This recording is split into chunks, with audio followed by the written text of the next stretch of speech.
Pokémon, medicine and martial arts. Welcome back, brave explorers of impossible worlds. We are excited to have you here to continue this odyssey together. Before we continue, everything you'll hear is pure fiction, so please don't try to replicate combat techniques at home. This wonderful story in all its rights belong to its brilliant original author. We are only the messengers of entertainment. Want another dose of adventure? Subscribe to our YouTube channel so you don't miss a single chapter, and if you can't wait, our Patreon has exclusive surprises you'll love. Chapter 576 Confidence. What a shame. That attack didn't penetrate the energy shield. It's a shame, indeed, but on the other hand, doesn't it also indirectly indicate that if we want to completely dispel this energy shield, we can only rely on energy devices? Du hammered the armrest of his chair with a hint of regret, appearing somewhat frustrated. After all, their current situation was too passive. If the trainers from various countries trapped in the energy shield could break through it on their own, it would save them a lot of trouble. Not only that, they could instantly gain a lot of high-level combat power. However, all of this was ultimately separated by the invisible energy shield that blocked the center of the exchange meeting battlefield from the audience. Alice. Now we can only forget about you and put you on Oolong's eye and air. Kona seemed remarkably calm, but her beautiful eyes, which constantly scanned the surroundings through her glasses, flickered with an unsettling thought. Well, now we can only hope that everything goes well for Oolong's eye and the others. We must hurry and uncover the mastermind behind this. Du suddenly stood up, as if realizing something. However, he quickly recovered and feigned nonchalance, moving towards the nearby aisle. Kona, upon seeing this, showed no reaction, remaining seated in his chair, unmoved, as if the scene before him had no bearing on him. But if one looked closely, one could see Kona's peripheral vision flickering towards Du's movements. Meanwhile, Oolong's eye and his three sons and daughters, whom Du and Kona had been talking about, were cautiously advancing, but they still encountered some difficulties. Unable to locate the energy shield's control device, Oolong's eye and the others were like headless flies, groping their way through one location after another. However, in the end, seemingly to increase the efficiency of their search, they split up into two groups. The original assignments were, Nobuno Miku and Xiaoxu would be in one group, and Air and Serena would be in another. However, when Nobuno Miku remembered what his brother had said to him before he left, he shuddered. He quickly suggested that he form a single team, with the remaining three women forming pairs. Initially, Serena and the other three women objected, but after Nobuno Miku's repeated assurances and persistent persuasion, Serena and the others, with some concern, formed a trio of women and separated themselves to search for the hidden energy devices. It was at this moment that Nobuno Miku ran into serious trouble. He was surrounded by 4 or 5 members of the S organization, each accompanied by a large wolfhound. They surrounded Nobuno Miku, and the elite members of the S organization watched him closely, each with their teeth bared. Surrounded by a swarm of Pokemon and humans, Nobuno Miku couldn't help but twitch, his heart trembling. Alice, curiosity can kill 100 tonkatsu. Recalling his previous actions, Nobuo Marayu almost wanted to slap himself. It turned out that after separating from Serena and the other two women and acting on his own, Nobuo Marayu hadn't let himself go. Instead, he had become even more cautious, his vigilance heightened to 200%. However, after a cautious search, seeing no danger or enemy patrols, Nobuo Marayu gradually lowered his guard. Passing a restroom, Nobuo Marayu suddenly felt the urge to urinate, and the result was self-evident. Without a second thought, he flung the door open, his demeanor nonchalant. He acted as if he weren't in any danger, but rather strolling through his own backyard. But after pushing the door open, Nobuo Marayu was completely stunned, his face darkening slightly, his body stiffening.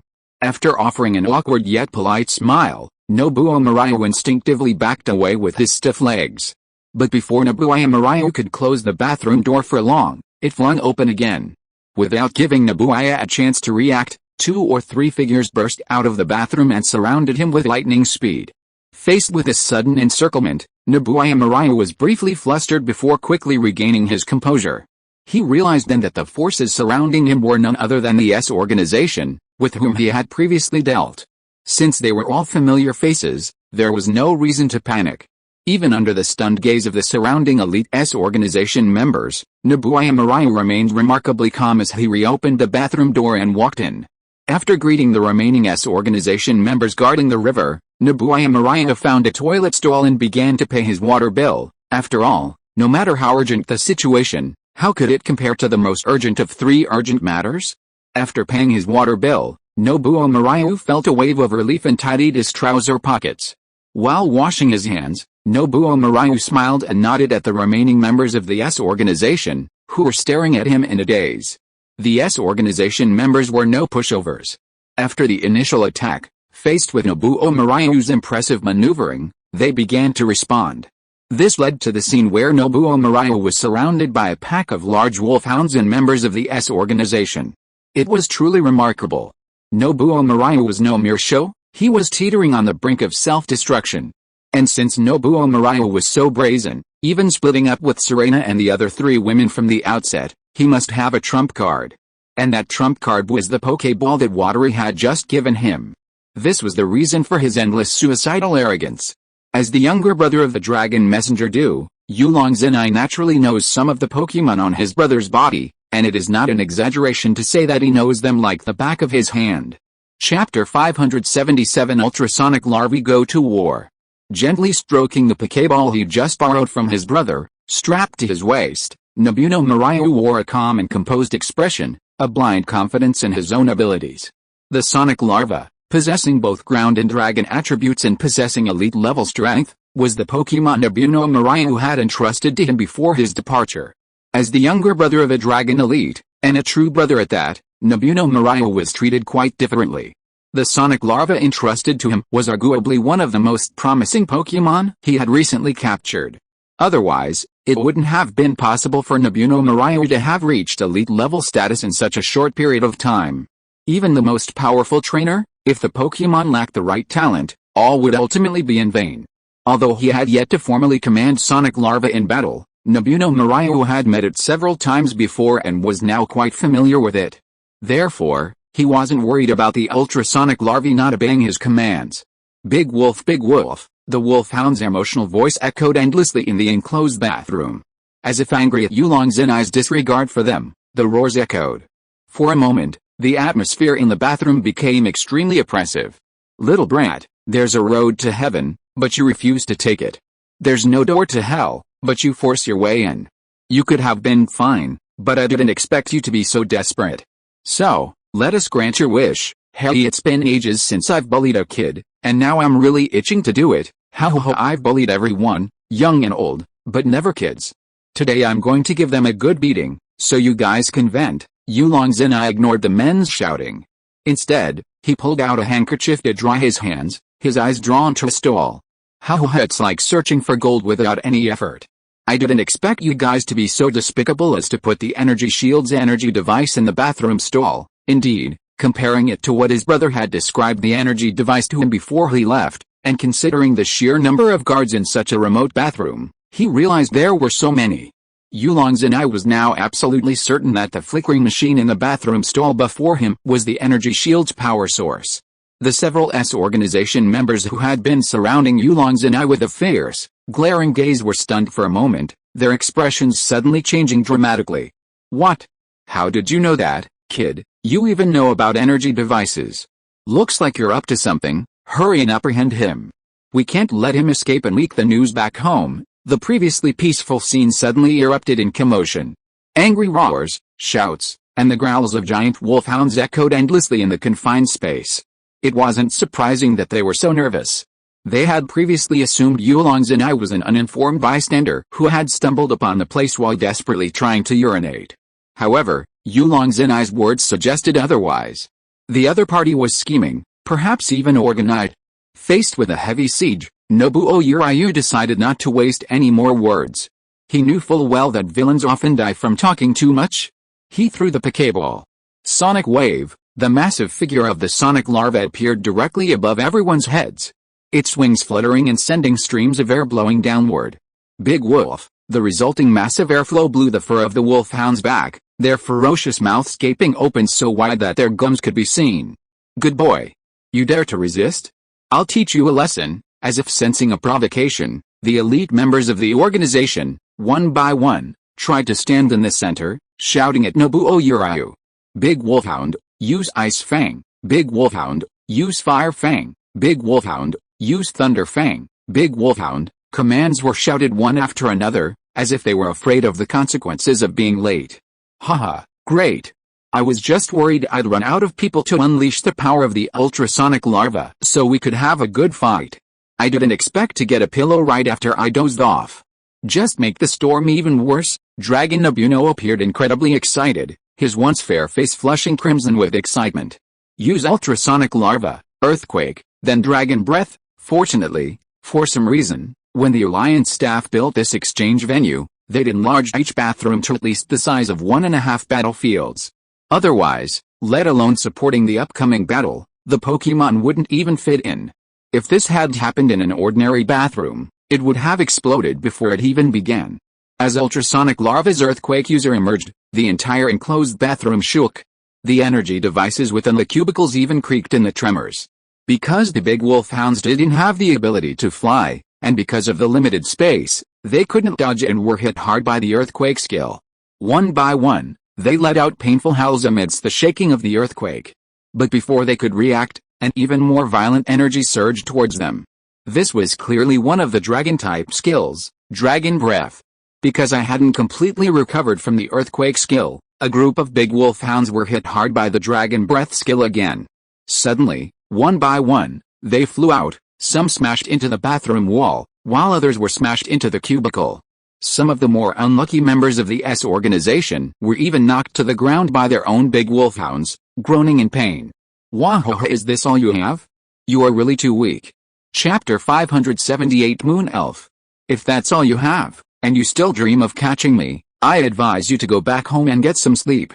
The world outside is too dangerous for you, little friends. After seeing his ultrasonic larvae defeat all the wolfhounds in just a few moves, Yulong Zenai couldn't get enough of it. Seeing the gloomy faces of the S organization members, he didn't hesitate to taunt them. What are you talking about, kid? If you have the guts, tell me what you're talking about. Fuck, this kid is too arrogant, too domineering. Brothers, beat him. Wolfhounds, go ahead and bite him to death. The S organization members were furious. How bullying? Really? You're a little stronger than us. But you shouldn't be so bullying. You've already achieved our Pokémon, and yet you're still humiliating us. This is unbearable. As if making some important decision, the members of Organization S, each one suppressing their rage, exchanged angry glances under the gaze of Nabuaya Ryu. How about we use it? No, I don't think it's time yet. I think we can still salvage it. Yes, it's our secret weapon after all. If we send it out so soon, what will we do if we encounter a stronger enemy later? Tisk, you're just being stubborn. The situation is so critical now. If we don't send it out to fight, it'll be too late. Okay, stop arguing. Let's be fair and decide democratically. Okay. No problem, then. Under Nabuaya Ryu's wide-eyed, incredulous gaze, the 4 or 5 members of Organization S formed a circle. As if Nabuaya Ryu didn't even exist, their heads huddled together in a circle. Whispering discussions erupted, even disregarding the injured wolfhound lying on the ground. After his initial surprise, Yulong Zenai watched calmly, his aura of a king soaring to the sky. With his head slightly raised, he pointed his nose at the group of S organization members. This was what Yulong Zenai considered his coolest pose at that moment. At this moment, Yulong Zenai finally understood why his brother always adopted this attitude at times like this. It felt so good, didn't it? It felt so good. Look at the other person's expression. It was obvious that he had been beaten into a state of retreat. However, after realizing that the other group was truly ignoring him, Yulong Zenai's mood dropped, and he was left with only depression. What's wrong with you guys? Just now you were so aggressive, as if you wanted to peel off my skin and tear my tendons. But now why are you not going to attack me? I'm just standing here. Come on. If that doesn't work, I'll give you 3 more moves. Yulong Zenai grumbled furiously in his mind, cautiously checking the ultrasonic larva's current state, fearing it might grow impatient with his opponent's actions and quit, which would mean his own death.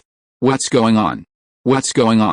They're going to leave me alone. Are they so confident in me? After confirming the ultrasonic larva wasn't throwing a tantrum, Yulong Zenai breathed a sigh of relief, but then questioned himself with confusion. After only a moment's contemplation, Yulong Zenai stopped dwelling on it, his gaze now completely drawn to the energy device within the energy shield. He don't care about my own good, don't care about my own good. Yulong Zinai let out a low, strange laugh. He then whispered to the ultrasonic larva, "Ultrasonic larva, cover me. I'll go destroy the energy device." The ultrasonic larva nodded and replied softly, quite humanely, as if afraid that any noise it made would attract the enemy. "Huh, I didn't expect this mission to be so easy. This feels amazing." Yulong Zinai couldn't help but feel smug as he stealthily approached the energy device in the compartment. Even at that moment, he was already imagining what kind of gift his brother would give him as a reward after successfully completing this mission. Yulong Zinai was also extremely cautious. Although the members of Organization S hadn't shown any concern for him before, and even the large wolfhounds, who had just completely withstood the ultrasonic larva's 2 attacks, hadn't paid him any attention, Yulong Zinai still felt a sense of unease. He stopped every 5 steps to check on the other side's reaction. Perhaps it was the increasing frequency of these attacks, or perhaps it was because they were getting closer and closer to the energy device, but Uriunabuniga had completely let down his guard. His only thought was the energy device, the desire to completely destroy it. However, the ultrasonic larva, acting as a warning, had already noticed something was amiss. At that moment, the 5 heads that had been gathered in a circle all raised their heads. One of them had even pulled out a Pokeball and, looking at Uriunabuniga, who remained completely oblivious, let out a sinister sneer. The Pokeball arced in midair, and now, as it opened, a Pokemon enveloped in red light was released. Moon, it was clearly another Eevee evolution, Umbreon. As soon as the Umbreon appeared, it launched a shadow ball towards Uriunabuniga's stealthy form, even before the S organization member who released it could issue a command. Fortunately, the ultrasonic larva reacted quickly, using its dragon breath ability to block the shadow ball. The noise behind him also instantly alerted Yulong Zinai. He subconsciously leaned against the compartment door, watching the newly appeared moon elf with a wary gaze. In his subconscious, a voice kept reminding him that this moon elf was countless times more powerful than the previous wolfhounds. Chapter 579 Zinor Yulong Zinai. Holy crap, that was so scary. I thought I was almost dead. Leaning against the cubicle door, having completely calmed his inner turmoil, Yulong Zinai still felt a lingering fear. If the ultrasonic larva had been online for a while, he'd probably only have one song left for himself. Haha kid, you're shocked, aren't you? Are you stunned? The S organization member who had sent the moon elf laughed wildly with smug pride. Completely oblivious to how he and the others had just suffered defeat, he was incredibly arrogant. Kid, I think you're going to be stuck this time. I'll tell you the truth. Our captain predicted this scenario long ago, so he gave each of our teams a defensive Pokemon before the mission began. And you, unfortunately, drew the moon elf. So enjoy the battle ahead. As soon as the member of the organization finished speaking, the others rushed to echo him, as if they had already secured victory. Yulong Zinai's breath hitched. Sure enough. Villains always die because they talk too much? He shouldn't have been so pretentious just now. He should have knocked them out while they were still struggling. But he wasn't a villain. In fact, he was a younger brother of the righteous side. Amazing, really? Shouldn't I applaud you and give you a little red flower? Your own Pokemon can't beat me, and now you're using someone else's Pokemon. If I were you, I'd be so ashamed I couldn't even exist. After all, people like you are polluting the air and wasting food. Yulong Zinai spoke with increasing enthusiasm, as if he had unlocked some terrifying existence. However, the members of Organization S didn't think so. Their faces darkened with each passing moment. By the end, their faces were as black as the bottom of a pot, and the rage in their eyes threatened to burn Yulong Zinai to ashes.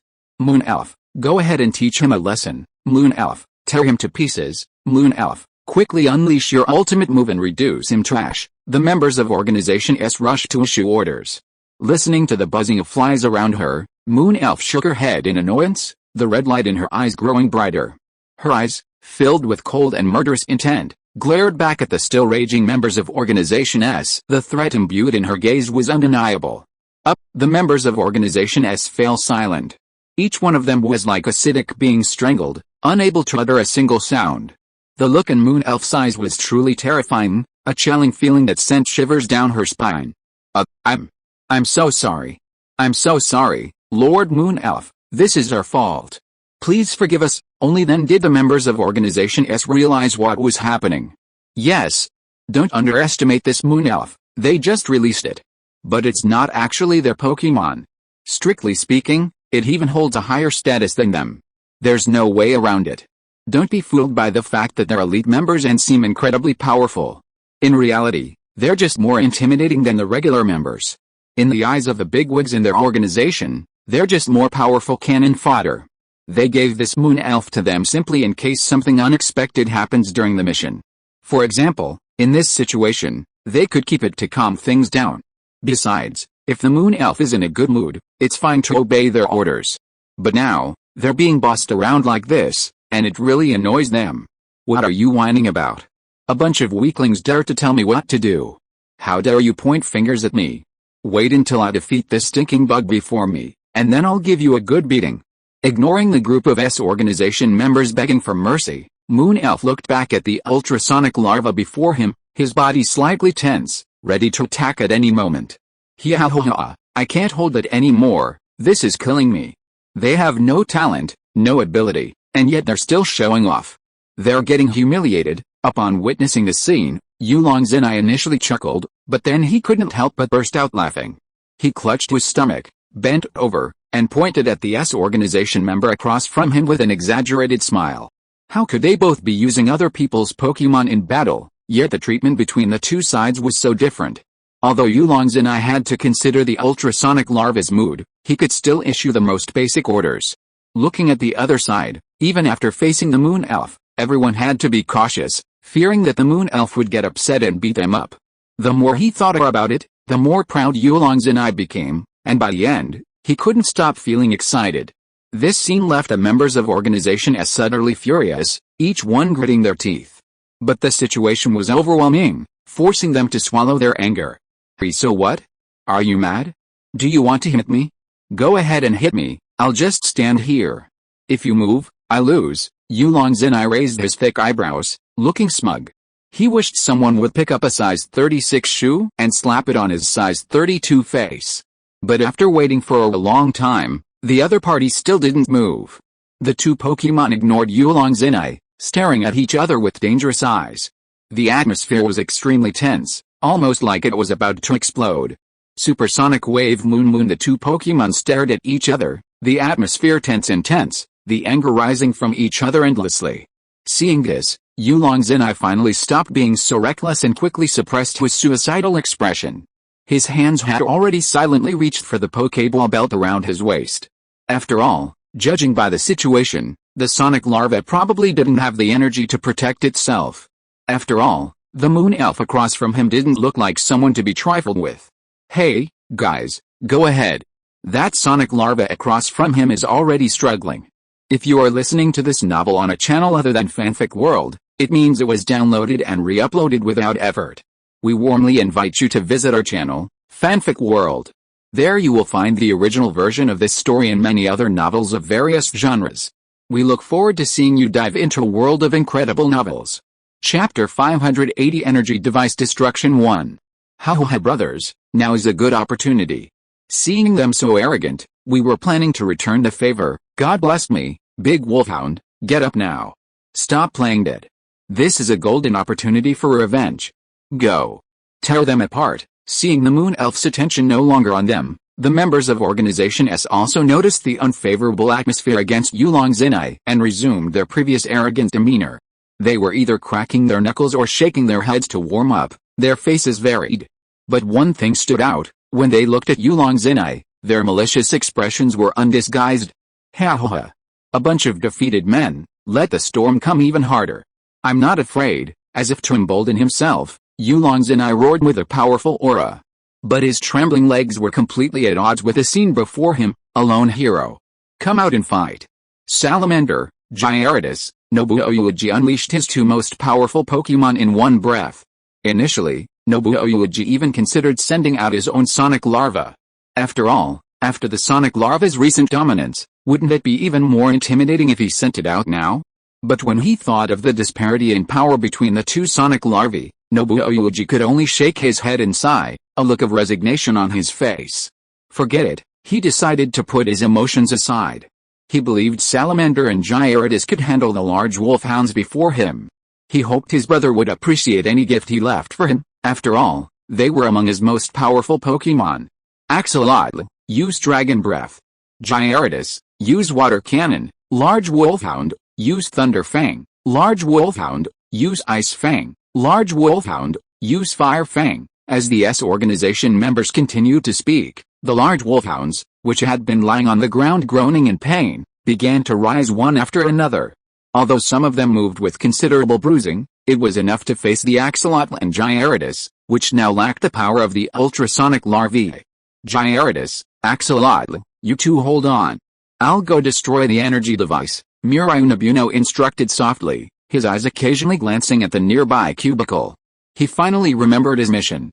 Why had he stalled with him for so long? Had he become complacent because of his recent victory? He was on the side of justice. How could he be killed like the villains, just because they were too talkative and rambling? As long as they could destroy the energy device, their mission would be a success.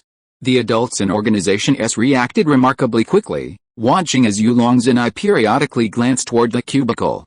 Their faces were as dark as the bottom of a pot, their expressions as if they were ready to bite him to death if he dared to make another move. Ouch, I'm so scared. Come and attack me. After figuring out all the pros and cons, Yulongs and I once again became the handsome young man with a hint of smugness. However, his calm retreating steps proved that all this was far from easy. Big Wolfhound, what are you waiting for? Hurry and attack. Brothers, what are you waiting for? Charge. Capture the brat and whip him. Capture him quickly. If the energy device is destroyed, we'll all be in trouble. The members of Organization S were frantic. After the big wolfhound launched its attack, they followed suit. Those fearless men were no longer the timid ones they had been earlier. For victory. All of this is for victory. Gyarados, Salamander, you two hold on. I'll go dismantle the giant energy facility. We'll face life and death together, Murayunobuno shouted, but the figure had already swiftly slipped into the compartment. Before the members of Organization S could even approach, a sudden, crackling sound erupted from within. Simultaneously, Murayunobuno's roaring, echoed throughout the compartment. Gyarados, Salamander, you're all great. Hold on. Once the ultrasonic larva finishes off the moon spirit, I'll make sure he avenges you. Gyarados with another attack, the dragon's tail whipped away a large wolfhound using Fire Fang that had just charged towards it, before Gyarados could whip away another wolfhound that had recovered. Upon hearing his master's incoherent voice, Gyarados' face darkened, his previously smooth movements pausing slightly. Tyrannosaurus became even more unsteady, stumbling slightly from its soaring flight, nearly crashing down and crushing a member of Organization S. Looking through the partition, he watched the two waves of ferocious creatures charging towards him with such force that tears welled up in his eyes. I'm doing okay here, so now it's up to Serena and the others, and just as Nobuno accidentally destroyed an energy device, the entire center of the exchange hall, the battle arena completely encased in energy devices, began to change. The previously airtight spherical energy shield was now flickering in one direction. While not completely gone, it was definitely much weaker than before, and the resulting loss of defense was self-evident. Fortunately, the hemispherical energy shield was composed of 9 integrated energy devices. If only one of them were destroyed, the defense would be weakened, and one of them might even become a breach. However, this still prevented the energy shield, which was considered absolutely defensive, from cracking or breaking. Of course, this refers to the combined power of all participating trainers from all countries. This is why Watery had asked Nobuno, Serena, and the other 3 women to destroy the 2 energy devices, only then would the trapped trainers have a chance of escape. Chapter 581 S Organization's Forced Forces. What's going on? What's going on? Why does the energy shield over there feel a little weaker? Could something have gone wrong, or is the enemy's machine malfunctioning? Needless to say, after witnessing the scene, the trapped trainers were once again in an uproar, their voices surging in discussion filling the entire arena.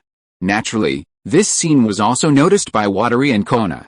After all, despite Watery standing up as if to leave, he was simply checking something and hadn't gone far. He was still in the audience. A closer look would have been surprising. Watery's movement formed a cornerstone with Kona, who was still sitting in her chair watching the battle. Look, it must be Nobuno and Serena who succeeded.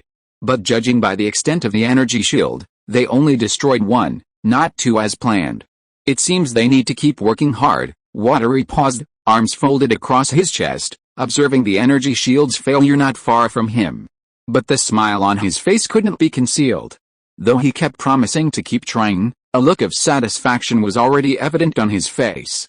After all, the energy shield formed by the 9 energy devices was truly astonishing. But if even one were to be destroyed, the situation would be completely different. At least with the combined strength of himself, Kona, and Shiba, they should be able to barely penetrate the currently weakened energy shield. However, this presupposed that the enemy's mastermind hadn't appeared, or perhaps even existed at all. At the very least, the enemy's masterminds had to outnumber them by 10, or else an equally powerful opponent could stand in their way, making everything extremely difficult. Guess I have to speed things up. Judging from what happened just now, that guy must be speechless. Now all that's left is Shiba's situation. I wonder if that'll go smoothly. Kona gazed at the suddenly weakened energy shield, a rare, bright smile breaking across her icy face. I hope everything goes well for Serena and the others. If things really can't go smoothly, I hope they won't force it. Kona also considered the current state of the energy shield. It was likely that only one of the flow devices had been damaged. It's time to get some exercise. I can't let my lovely Pokemon rust away just because of a break. Kona stood up and stretched. His curvaceous figure was on full display, and his languid and charming posture would probably give anyone else a nosebleed if they saw him. But then again, I really can't stop. A rare break is about to be ruined like this. I'm really feeling a bit down, Kona muttered to himself.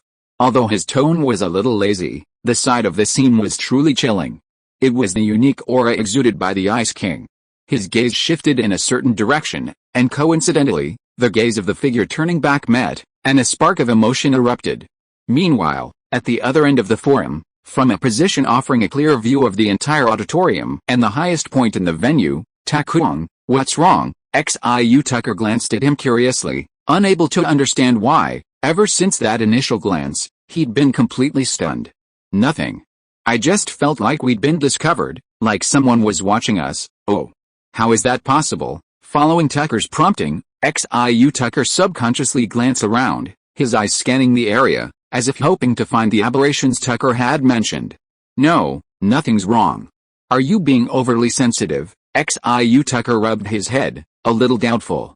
Maybe I'm just being overly sensitive. After all, the energy shield is showing a weakness. It seems one of the 9 energy devices has been damaged. Tucker didn't deny it, simply nodding in acknowledgement. So what do we do now? Since the energy shield has been destroyed, should we rush over to provide support? Forget about going. Our main task now is to keep an eye on these 2 Kanto Celestial Kings. They're no ordinary foes. Besides, didn't the organization department give each of the 9 teams guarding the energy installation a Celestial King-level Pokemon before the mission began? Takuma's lips curled slightly, as if he was extremely confident in the Pokemon his organization had given to the task forces. So what do we do now? Are we just going to sit around like this? I feel like my bones are going to ache if I keep talking like this. Hugh Tucker waved his arms in annoyance, leaning against the wall. Haha, how can I just sit around like this? The real action is about to begin. Go find a few more combat teams, then contact the people at the control center to open a hole for them to get in. Shit. Takuma, what are you thinking? Hugh Tucker was so shocked that he immediately left the wall and stood up straight. Indeed, I'm planning a desperate struggle. Don't you think this energy shield resembles a fighting arena? Takuma said without turning, but the chill in his tone sent a chill through Hugh Tucker. But isn't that a bit too much? After all, those battle teams aren't kidding. The Pokemon fight like they were desperate. HMPH. Are they really? The Pokemon they're using are all first-generation experiments, and their trainers are all desperate. That's why these battle teams are the organization's security. Takuma stared at the faint spot on the energy shield, lost in thought. But he quickly regained his composure, his original emotion vanishing completely, though the chilling smile remained. Besides, if we don't send the battle teams in to delay the enemy, the energy shield's current state will be disastrous. Chapter 582 Rescue. It's terrible. What's so terrible about it? Didn't you say earlier about the current state of the energy barrier? Even if we can't penetrate it, what about the trainers trapped within? All those combined skills just now were just a lot of noise, no action. They're nothing to be feared. Hugh Tucker felt that his once clever brain had become less effective since he'd been on missions with Takuma. They're not a threat, but the energy barrier can't withstand the sheer number of their attacks. And have you forgotten our mission? Sending the combat team in will help us wear them down. Takuma glanced back at Hugh Tucker and sighed helplessly, as if feeling both sorry for himself and annoyed by Hugh Tucker's numerous questions. Suddenly, Takuma's eyes flashed. A gleam of light flashed in his eyes, and he looked in a certain direction, his gaze meeting that of the pair he'd imagined. Looks like things might get rough next. Takukura's face was expressionless, a mixture of joy and sorrow unclear. Hugh Tucker followed Takukura's gaze, only to see him staring at a red-haired man. As if sensing something, alarm bells blared in his heart, and he looked in the direction of his thoughts. He saw a woman with long, wavy, wine-red hair casting a curious gaze his way.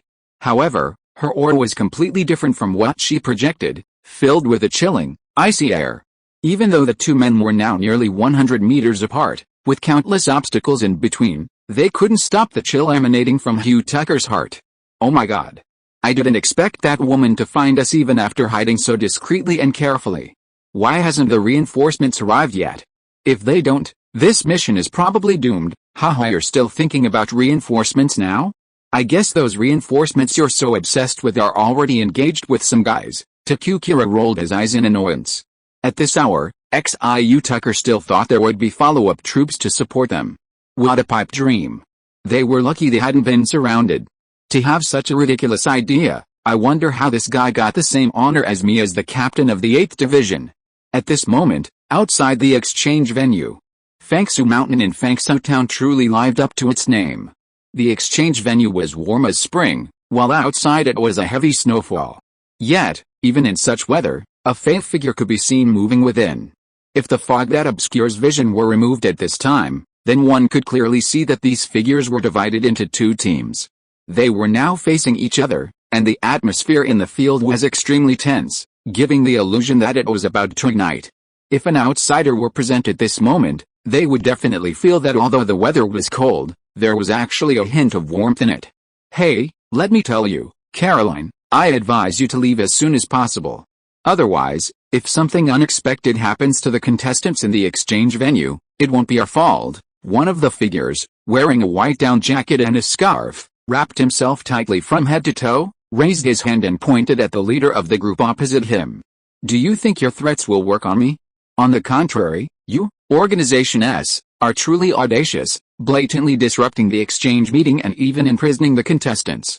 Aren't you afraid the International Pokémon League will issue a warrant for your arrest and launch another massive cleanup and general offensive, just like before? Facing the threat from the figure opposite, Karuna showed no sign of fear, instead displaying the aura of a champion from the Kalos Pokémon League. Indeed, this sleek figure, clad in white mountaineering gear, seemingly invisible against a backdrop of the falling snow, was none other than the Kalos champion, Karuna. As for why Karuna, a champion and a star, had the time to appear here, it was simply because, upon noticing something was amiss at the exchange meeting, Kona and the others had quickly used the Island Pokémon League's unique communication channel to relay the news and request assistance. Coincidentally, Karuna was filming a movie nearby. After receiving the notification from Alliance headquarters, Karuna immediately gathered the resources dispatched by Alliance headquarters and rushed to the exchange venue. It's worth noting that Yankai, one of the 4 Heavenly Kings of the Kalos Alliance, the Steel King, was also on a mission nearby and joined the rescue efforts. A lineup of regional champions and kings might seem insignificant to some, but those individuals are only a small minority. To most, this is considered a formidable force. However, this impressive lineup encountered an ambush on its way to the exchange venue. That's right, an ambush. It was a premeditated ambush orchestrated by the S organization. It was a similar situation to Kona's, but in reverse. Upon discovering that the 3 Kanto kings were at the exchange venue, Takukura and his team, fearing their plan might be disrupted or unsettled, quickly spread the word, urging the organization to initiate a rescue. Needless to say, even knowing the dangers of this reinforcement were imminent, they still dared to come.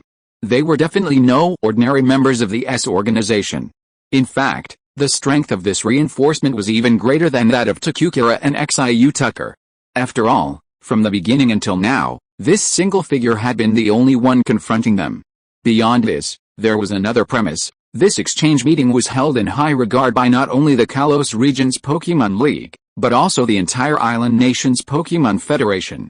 Therefore, upon hearing that something had gone wrong at the exchange meeting, they would undoubtedly dispatch at least 2 top-level figures to provide assistance, after all, for the sake of safety.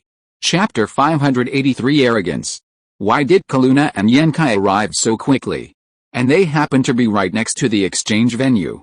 Wasn't it all orchestrated by the Alliance? It shows how much importance the Alliance places on this exchange. The Champion Kings were dispatched directly, acting as bodyguards in a sense. Or perhaps even lower-level security guards. That's right. Kaluna is right. You'd better surrender obediently, and you might get a lighter sentence later. But if you still stubbornly refuse to give in and continue to block our path, and you're defeated and captured by me and Champion Carlos, you'll be in big trouble. Yenkai plunged his greatsword into the snow. With a soft squeak, the sword sank directly into the ground without any hindrance. Speaking of which, we have to introduce Yenkai, one of the 4 heavenly kings of the Carlos Alliance, the Steel King.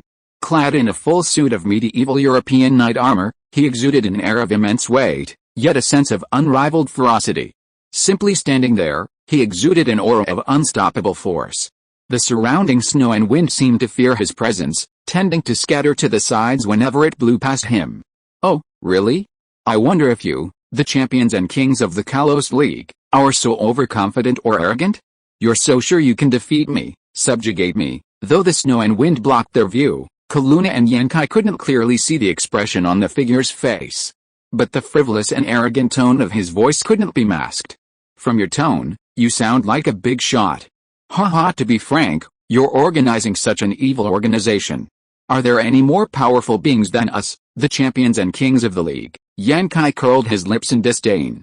Unable to aspire to chivalry, he always spoke directly, never willing to conceal or mince words. Oh, really? I don't think so. It's just a National League champion, isn't it? I've defeated them before, so it's nothing in my eyes. The man on the other side spoke with complete arrogance, as if he didn't take the champions and the legendary team seriously. You're too arrogant, aren't you? Okay, maybe I admit you have some strength. But can your team's strength compare to ours? Yenkai roared. As a believer in chivalry, he couldn't tolerate anyone looking down on his and his companions' abilities. However, for the sake of the greater good, Yenkai, though deeply angry, refrained from attacking first. A hint of anger now crossed Kaluna's usually pretty face. Arrogant? Arrogance requires immense strength. And unfortunately, I possess that immense strength, the apparent leader of the S organization said softly, as if to make a casual remark. His voice was so soft it felt as if it were drowned out by the howling snow and wind, yet somehow, a certain confidence emanated clearly from his words, reaching everyone present. Time to stretch your legs, Blastoise. Against a backdrop of white snow, a red glow shone, revealing a massive, thick shell. The back was brown, the belly pale yellow, and bordered with white. From the front of the shell protruded 2 water cannons, retractable within the shell. The massive Pokémon appeared before everyone.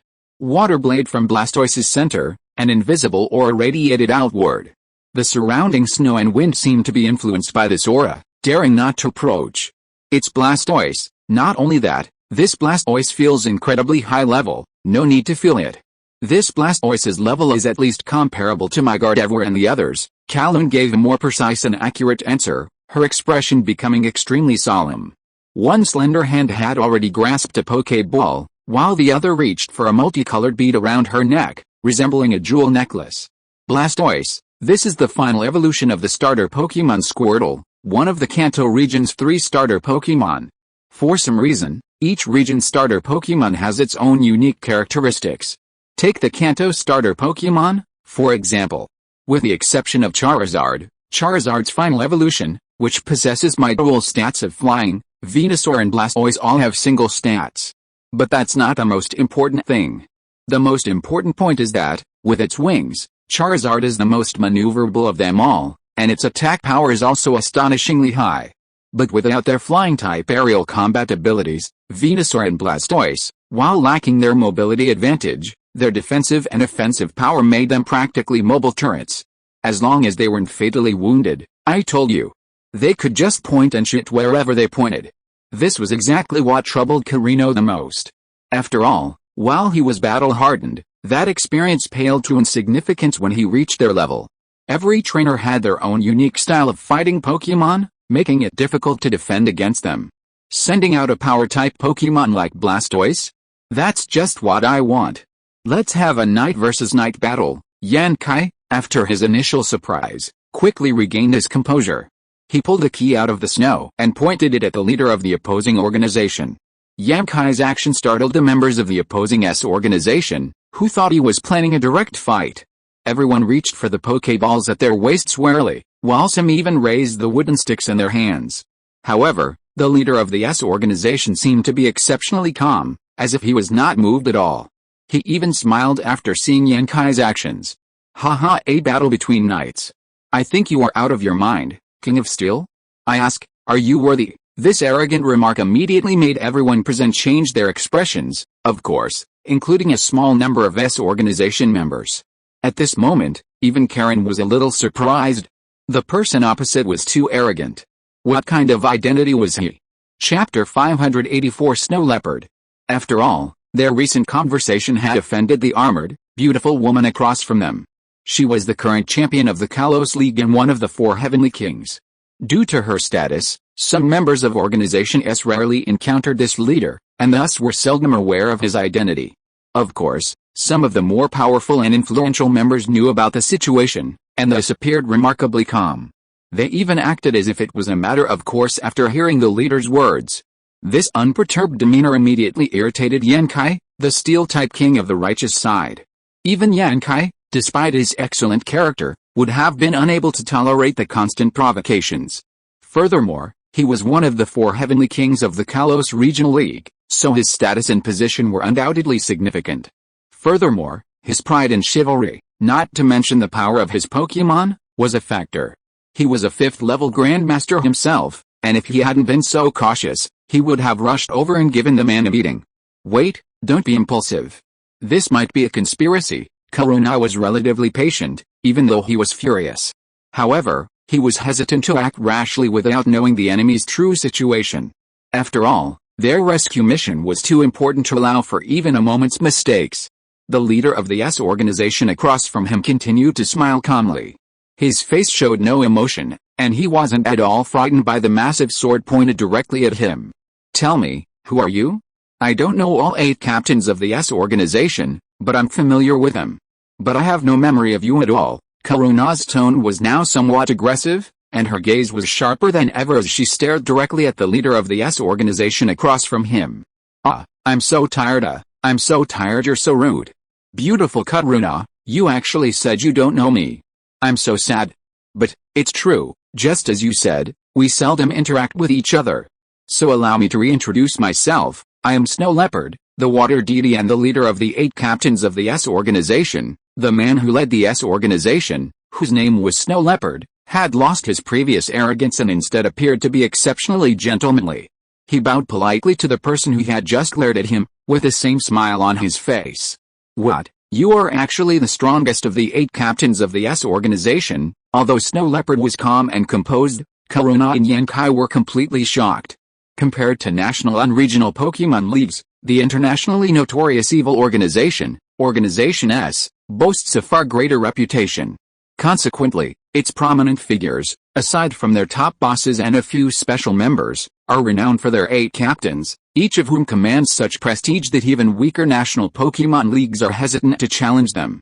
After all, while national and regional Pokémon leagues may each boast a champion and 4 kings, they still possess varying degrees of strength. For example, the Pokémon League of an island nation is considered above average globally. As for the Pokémon League of China, it's firmly at the top of the heap. Aside from a few powerful nations like Country M, the rest of the world simply can't hold a candle to the might of the Chinese Pokémon League. Of course, this is just a matter of relative strength. Judging from past performance, is the Chinese Pokémon League still dominating international Pokémon battles? It's only a matter of time before they reach the top spot. Therefore, while different countries and regions may boast champions and kings, their strength varies. Within the Island Pokémon League, excluding those retired champions and kings, Karuna is considered one of the best in the entire league. Her ability to Mega Evolve ensures Karuna's position at the top. Don't underestimate this as a top 5 ranking, not a top 3 one. Remember, this is the battle of the strongest beings in the entire island nation, pitted against one another to determine who's the best. It's not just a matter of a single region. After all, besides the champion, each region only has 4 kings, and at the very least, the officially recognized gym leaders. Yet, even Karuna, considered one of the best in the island nation, was so nervous and uncontrollable when facing the man from Organization S named Snow Leopard. It's no wonder Karuna was so nervous. It was Snow Leopard, the leader of the 8 captains of Organization S. Had she faced any of the other 8 captains, even if several of them had joined forces to attack her, Karuna would have remained calm. But not this Snow Leopard. It was simply because Snow Leopard's record was simply too impressive. Snow Leopard wasn't a code name, but the name of this leader of the 8. His origins are unknown, but it's known that upon his debut, he won the league championship in a certain region of country M. Since then, he's traveled extensively, leaving his mark in nearly every region of every country. Furthermore, he's won every battle and every major tournament since then. This doesn't mean he's invincible or undefeated. It was simply a case of winning more and losing less. But in the end, for some unknown reason, he abandoned his promising future and joined the notorious evil organization, the S Organization, becoming one of its 8 most powerful captains. He became the antithesis of the righteous side of the global Pokémon League. His most dazzling move came a few years ago, perhaps while on a mission, when his whereabouts were exposed. The Pokémon League of then Country M dispatched 2 champions to capture him. Chapter 585 Mega Evolution Battle. When the Pokémon League of Country M learned that Snow Leopard was conducting a mission within their region, they sought to defeat the enemy with a single blow. They dispatched 2 regional champions to directly attack Snow Leopard, a lineup that others considered a 100% surefire way to capture him. However, despite this impressive lineup, they ultimately returned empty-handed. Both champions appeared utterly bewildered, while the intended target, Snow Leopard, escaped unscathed. Karuna admitted that while she possessed the necessary skills, it was impossible for her to defeat 2 champions of Country M and escape unscathed. As a member of the Kalos Regional Alliance, Yankai naturally knew of this news. Only then did he completely swallow his disdain and take the man, wrapped up in the snow, seriously. I heard you're skilled with water Pokemon, Snow Leopard. Let's see who's stronger, you or Shimmy. Yankai's face was filled with seriousness. But his complexion looked a bit ridiculous to the Snow Leopard, who fought hard not to burst out laughing. Shimmy, one of the 4 heavenly kings of Kalos, while there was a hint of uncertainty in the Snow Leopard's words, the certainty on his face seemed completely out of place. If one looked closely at his eyes through the wind and snow, one could see the disdain etched in them. Are you all so much nonsense, Pokémon League people? Don't you want to rescue those people at the exchange meeting? If you keep dragging this out, it's going to be a disaster. Something you don't want to see happen. The Snow Leopard once again regained his expressionless face, speaking without joy or sorrow, as if it were a relevant matter. Come out and fight. Gardevoir, you come out too. Kirino and Yankai weren't going to take it slow, considering the level of their abilities was a battle. The outcome of the battle was almost entirely determined by sending out their strongest Pokémon. Furthermore, in their rush to the exchange meeting for rescue, Karen and Yankee had no intention of attempting anything, and simply sent out their strongest Pokémon at once. Furthermore, Karen even Mega Evolved Gardevoir. Snow Leopard wasn't surprised at Karen's ability to Mega Evolve Gardevoir. However, someone else was a bit surprised. This person, of course, was the Steel-type King Yankee, who could Mega Evolve his Grunt. On reflection, though, it was understandable, considering that the Kalos region was the first in the entire island nation to discover the Mega Evolution of Pokémon. Unlike Gardevoir's Mega Evolution, its every inch exuded a noble and elegant aura. The Mega Evolved Grunt took on a more metallic quality. Its massive claws bore 3 spikes, and its head resembled a helmet, along with armor on its shoulders. Come on, let's fight you at our strongest. Let's see how powerful you, the internationally renowned water deity, Snow Leopard, are. Yankai, after the light connecting him to Mantis, rose, immediately raised his great sword once again and pointed it directly at Snow Leopard. Hey, are you bullying my Blastoise because it can't Mega Evolve? Snow Leopard chuckled, looking at the 2 Mega Evolved Pokémon opposite him without a trace of nervousness or panic. Yes, we are bullying you, so what? Who told you you can't Mega Evolve? That's our advantage. Besides, for bad guys like you, there's no need to talk about fairness or injustice, right? After all, being able to Mega Evolve is part of our toolkit. Yankai smiled, a smug grin on his face. Clearly, watching Snow Leopard eat was a source of immense joy for him. Haha, isn't it just a Mega Evolution? Look how cocky you are. You're making me feel like I'm nothing, Snow Leopard chuckled, mocking the ignorance of Yankai, the Steel King of the Kalos Alliance. Blessed out Mega Evolution, a faint voice echoed through the snowstorm, and Snow Leopard didn't seem to move. Then, he was enveloped in a soft, rainbow-colored light. Blastoise did the same, two brilliant beams of light enveloping both the person and their pet. Finally, as Kaluna and Yankai stared in disbelief, a brand new Blastoise appeared before everyone's eyes. The power it exuded was countless times greater than when it was just Blastoise. The surrounding snowstorm seemed to have dropped the temperature even more. Some members were already shivering, rubbing their hands together and breathing out the warmth. The Mega-evolved Blastoise had grown a small shell on each arm, each containing a water cannon. At the same time, the two water cannons on its back merged into a single, massive cannon, nestled in the center of its shell. Its muzzle reached beyond Mega Blastoise's head. Rumor has it that Mega Blastoise's massive water cannon has an attack range of up to 10 kilometers. Haha, indeed. Mega evolutions really aren't that impressive? Yankai had nothing else to say but a dry laugh. You're talking too much nonsense. Blastoise, use the water cannon. Snow Leopard, seemingly unwilling to waste any more time, didn't engage in further conversation. The order was given directly. Immediately, the massive muzzle on Mega Blastoise's back and the two smaller cannons on its arms erupted. Then, three streams of water, one thick and two thin, burst through the wind and snow, blasting towards Mega Gardevoir and Mega Claws. Gardevoir uses Shadow Clone, then Shadow Ball. Mantis uses Destruction Ray. Both Kalno and Yankai reacted swiftly, each displaying their own unique abilities in the face of the swift water cannon attack. They unleashed every trick in their arsenal. After all, this water cannon looked like it was going to cause even the most damage. Wherever the water cannon passed, 3 holes appeared in the drifting snow. Even with the intense wind and snow, they still failed to immediately cover up the 3 holes. Chapter 586, The Powerful Mega Blastoise. Snow Leopard lived up to his reputation. The Blastoise in his hands was undoubtedly the strongest, especially since it was a Mega-evolved Blastoise. The 3 water cannons, compounded by the snowy weather, made the already formidable water Blastoise even more terrifying.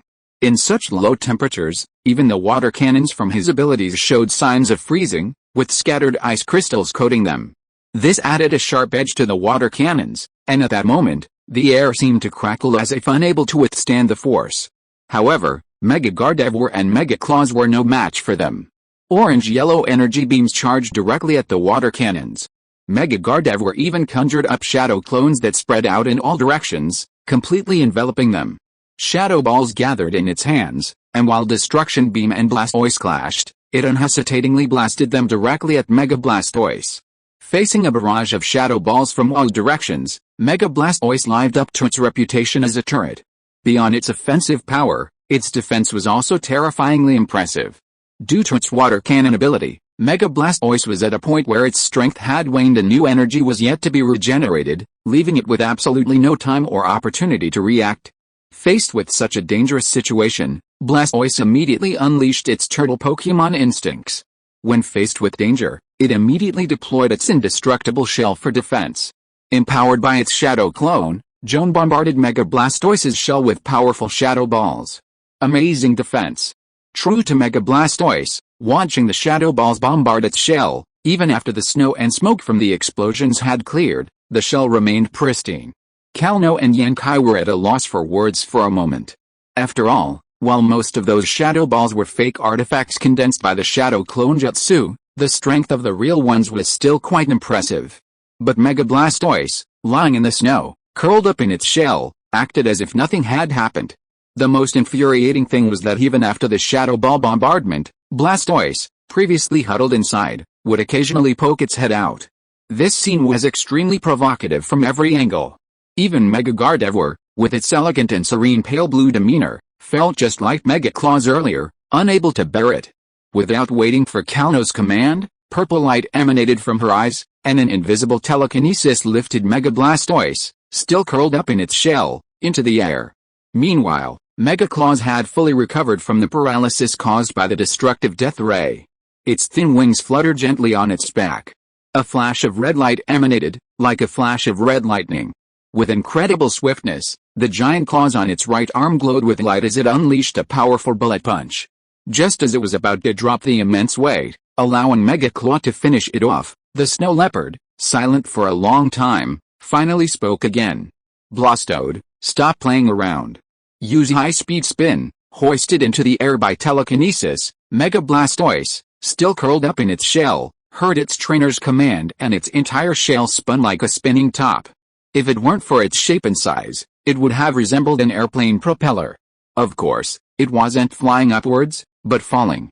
However, after the high-speed spin, Mega Blastoise's shell spun so rapidly that even Mega Gardevoir's telekinesis couldn't control it, and it broke free. Furthermore, after breaking free from its telekinetic restraints, Mega Blastoise, spinning at high speed, met the Mega Claw Mantis, which was charging upward with its bullet punch. Boom! A sudden, violent explosion echoed. Mega Claw Mantis was seen flying backward from mid-air, and just as it was about to crash heavily into the icy snow, a wave of telekinesis formed around it, enveloping it. It then lifted it up and landed steadily on the ground. Because the ground was covered with snow, Mega Blastoise, curled up in its shell, didn't suffer any serious damage from the heavy impact. The only damage was the splattering of snow where it landed. Haha, is this the strength of a champion and king of the Kalos region? That's too weak. It's completely different from what I imagined, Snow Leopard said with a look of disappointment as he removed and wiped his goggles. I thought it would be incredibly powerful, but I didn't expect it. Look at my Blastoise, and I haven't even had enough. If you'd known you were so weak, you could have told me, and I would have let you. Even if it meant forcing Blastoise not to Mega Evolve, he didn't know why, perhaps because he was used to taunting his opponents, but Snow Leopard's mouth was simply too venomous, taking advantage of every opportunity to lash out. The opponent is simply too strong. Not only does that shell protect against your formidable power, but their powerful attacks are also overwhelming. Both Corona and Yankai's expressions grimaced. After all, they were both regional champions and kings. And yet, in a 2-on-1 situation, their side was actually at a disadvantage. If word got out, wouldn't people in other regions of the island nation's Artifact Treasure Alliance laugh at them? Even if it got out more abroad, they'd be a laughingstock. The opponent was simply too strong. Although Corona and the others considered using some clever tactics to defeat them, their single-minded focus on achievement quickly extinguished this thought. After all, in the face of such absolute strength, any cleverness was no longer clever. One force can break all methods, one force can defeat 10 skills. This probably describes the current situation. If any clever tactics were to be employed, it would have to be based on a minimal gap in strength. But was that even possible? Judging by the fact that the opponent could handle a 2-on-1 situation with ease, they were not even slightly behind. If you are listening to this novel on a channel other than Fanfic World, it means it was downloaded and re-uploaded without effort. We warmly invite you to visit our channel, Fanfic World. There you will find the original version of this story and many other novels of various genres. We look forward to seeing you dive into a world of incredible novels. Chapter 587 Situation. There's nothing we can do now. The only thing we can do is delay them. The gap in strength between us is simply too great, and it's beyond my ability to bridge right now. Kurono had a clear understanding of the current situation. The team originally dispatched for the rescue, let alone the rescue itself, was already lucky to have escaped annihilation. If the exchange conference had included a terrifying leader of one of the 8 captains, they would be doomed. Therefore, since they couldn't defeat them, they could only stall for time. At the very least, they couldn't give the enemy a chance to support the exchange conference. It was quite absurd, the team originally meant to rescue now being the ones holding them back, preventing them from rescuing. It was truly ironic. However, the situation was stronger than anyone, and they had to endure it no matter what.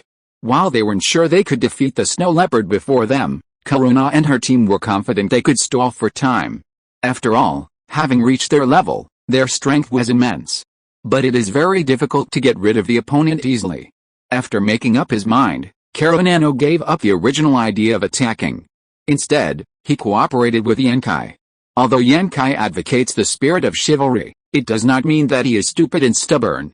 Knowing that he cannot beat the opponent, he still has to fight a one-on-one duel with the opponent. After reaching a tacit consensus, both of them have given up the idea of attacking. The only idea is to delay time as much as possible. After all, if the opponent really wants to leave, it is too difficult to completely hold him back with their current strength. But the good thing is that Snow Leopard doesn't know if he trusts the organizers of the exchange meeting very much, or for some reason, he has no intention of leaving. Instead, he has an interested look on his face, looking at the two people opposite who are constantly communicating with their eyes. Hey, you're being too slow. It's just a Pokemon battle, isn't it? Is this all that necessary? Since you don't intend to attack first, I'll take it without hesitation. Blastoise uses high-speed spin, Gardevoir uses Shadow Ball, Mantis uses another Buster Beam. Mega Blastoise once again retracted its limbs into its shell, spinning at breakneck speed like a top. It plowed a deep groove into the snow, and the surrounding snow was splattered in all directions by Mega Blastoise's high-speed rotation.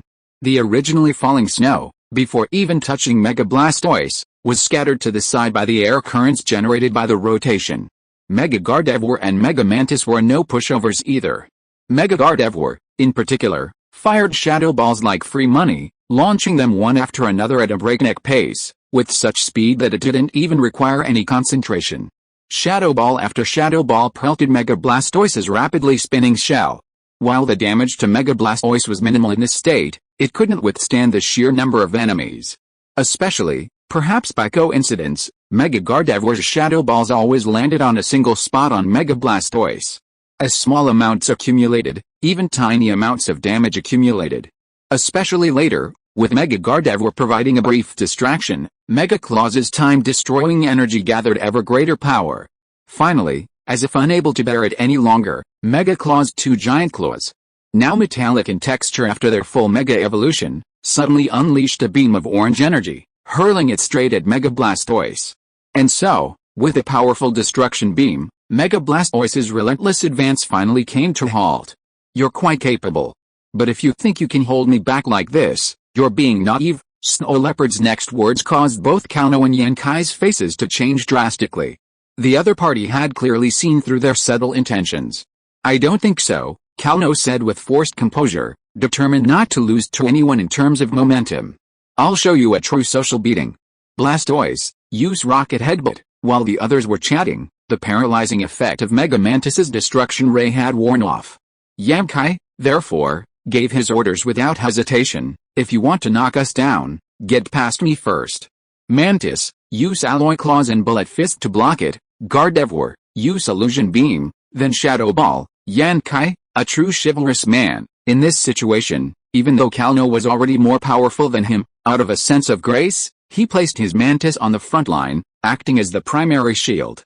However, it was precisely because of Mega Gardevoir and Mega Claw's combined attack and defense that Mega Blastoise was momentarily helpless. This is quite interesting, one defending, the other attacking.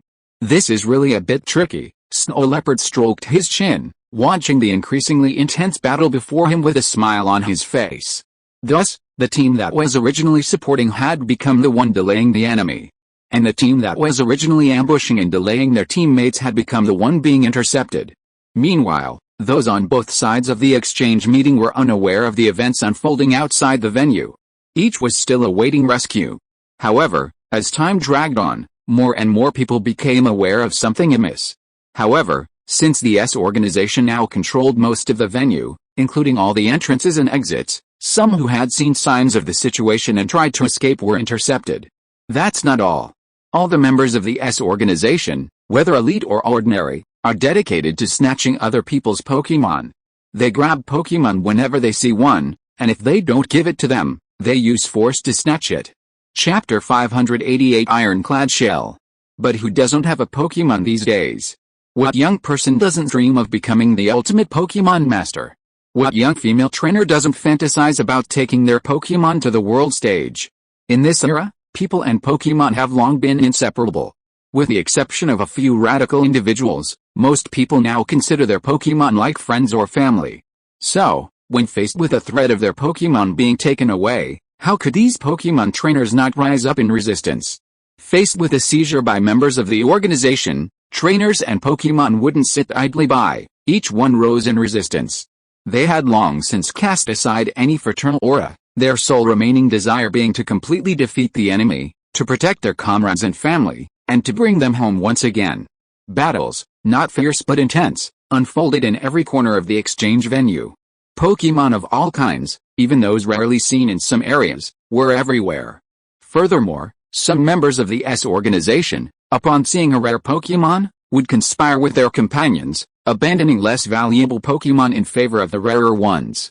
However, possessing such a rare Pokemon meant the trainer was undoubtedly exceptionally skilled, and even with their considerable background, their background was formidable.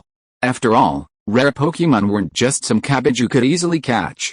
Even if you did manage to catch one, the resources involved were a significant problem. Furthermore, there was no shortage of powerful trainers watching and learning from them. This meant that while the S organization was plundering others' Pokemon, they were also suffering heavy losses. The entire exchange venue gradually descended into chaos, with Pokemon battles taking place everywhere. Meanwhile, on the other side of the bathroom, a fierce battle was taking place. Serena and the other two women, who had split up with Yulong Zinai and were heading off to destroy another energy device, also encountered trouble. Passing through a safe passage, they happened to encounter a small group of S organization members. Their beaming smiles suggested they'd reaped a bounty. Their bulging pockets must have been filled with countless trainers' Pokemon. Of course, their faces were filled with excitement, but the marks of distress on their bodies were impossible to conceal. Looks like we're lucky today. We even managed to run into 3 lone girls. Are you ready to hand over all your Pokemon? If you know what's good for you, hand over all your Pokemon, and you'll be spared some physical pain. Otherwise, don't blame us for inciting trouble. The S organization members barked threats one after another, as if this was the only way to emphasize their ferocity and create a greater deterrent effect. As expected, Serena and the others panicked when faced with these ferocious members of the S organization. But they quickly regained their composure.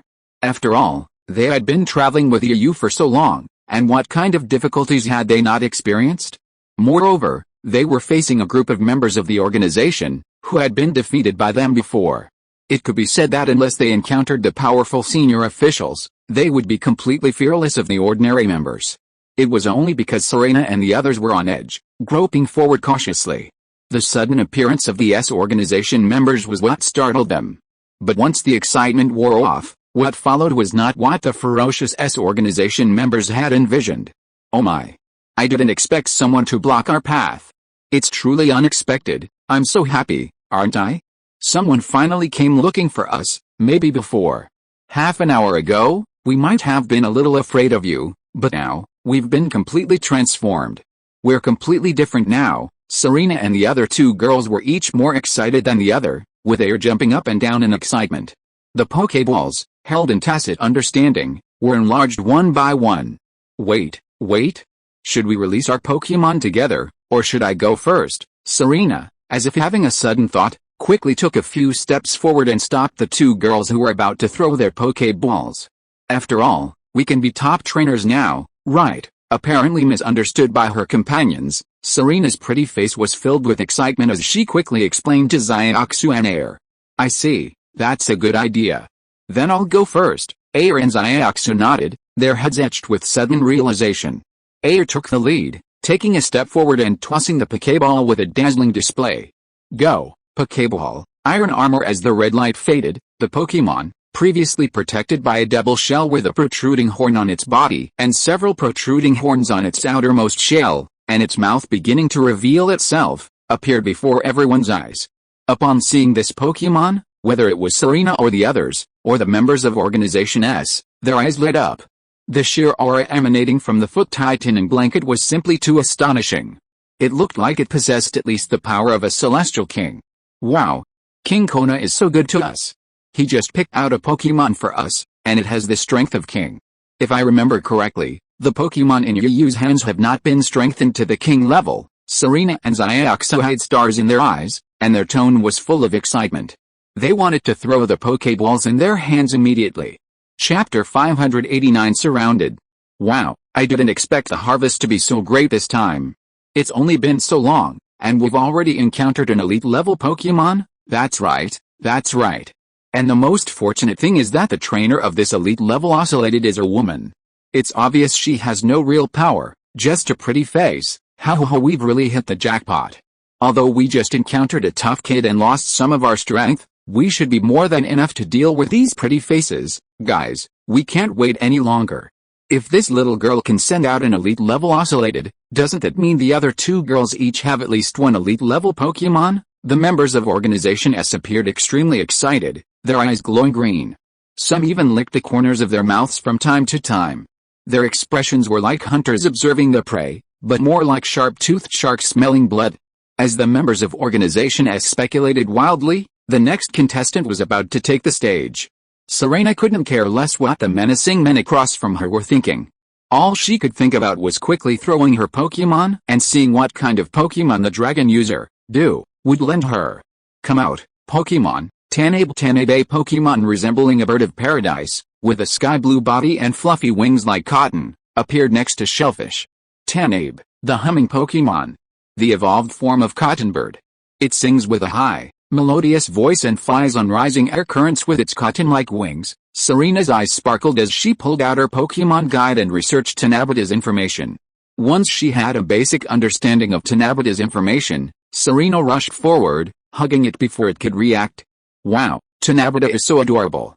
Its fur is like cotton candy, so comfortable and soft. Serena let out a sound of enjoyment. But then again, I never thought even a mature and steady guy like you could capture such a cute Pokemon like Tanabe. Xiaoxu and Air's eyes lit up when they saw Tanabe. After all, Tanabe's appearance was so girly. It made one want to hold it in their arms and get close to it. But the damage it would cause to a girl was 100% certain. Xiaoxu rested her chin on her hand, thinking back to the scene of a big, masculine guy, holding a girly Pokemon like Tanabe, and couldn't help but smile. Xiaoxu, didn't you just hear the introduction to the Pokemon Encyclopedia? Don't be fooled by Tanabe's cuteness. Besides having a flying trait, it also has a dragon trait. And Xiaoguang is a dragon trait, so how could he not capture it? Air couldn't help but chuckle, as if mocking their sister. Xiaoxu's cheeks flushed at Air's words, and she slapped her forehead lightly in frustration. Oh, look at me. I was so lost I even forgot Tanabe's trait. Serena couldn't help but chuckle, clearly delighted with the Pokemon Du had lent her. Now it's Xiaoxu's turn. Hurry and take a picture of the Pokemon so we can see what it is. Air, having finally recovered from the adorable Tanabe, looked at Xiaoxu, whose eyes were also twinkling, and urged her, her anticipation evident. Okay, it's my turn next. I want to see what kind of Pokemon I can send out. Xiaoxu was equally excited. After all, these were all elite-level Pokemon.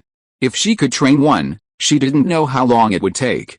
She tossed a Pokeball, held in her hands, heavily into the air. A beam of red light emerged from the Pokeball, enveloping a figure. Bang! The Pokeball deflected, and a Pokemon with a blue body, a white neck, two fins that looked like ears, and dark blue stripes extending to its tail, which resembled a fish's tail, appeared on the other side of Metagross. Great! I didn't expect it to be a Lavator. Xiaoxu was clearly delighted to be able to use an elite-level Lavator next. As each Pokemon was sent out, the glint in the eyes of the organization's men across from her grew brighter. Greed was evident on their faces. If they hadn't been mindful of the aura emanating from the three Pokemon before them, they would have rushed forward and plundered Serena and the others' Pokemon. Haha, I never expected that. It's so easy to find something after searching so long. We were just looking for prey and couldn't find any bounties. Why waste time talking to them? Just go for it. Since they won't give us anything, we'll just have to take it by force. Come out and fight. Cool Leopard, a Pokemon with a purple body, its fur adorned with yellow, triangular, hollow markings on its back, was released. It formed a semicircle, surrounding the three women and their Pokemon. Furthermore, these cool leopards and members of Organization S obscured the retreat of Air, the three women, and the others.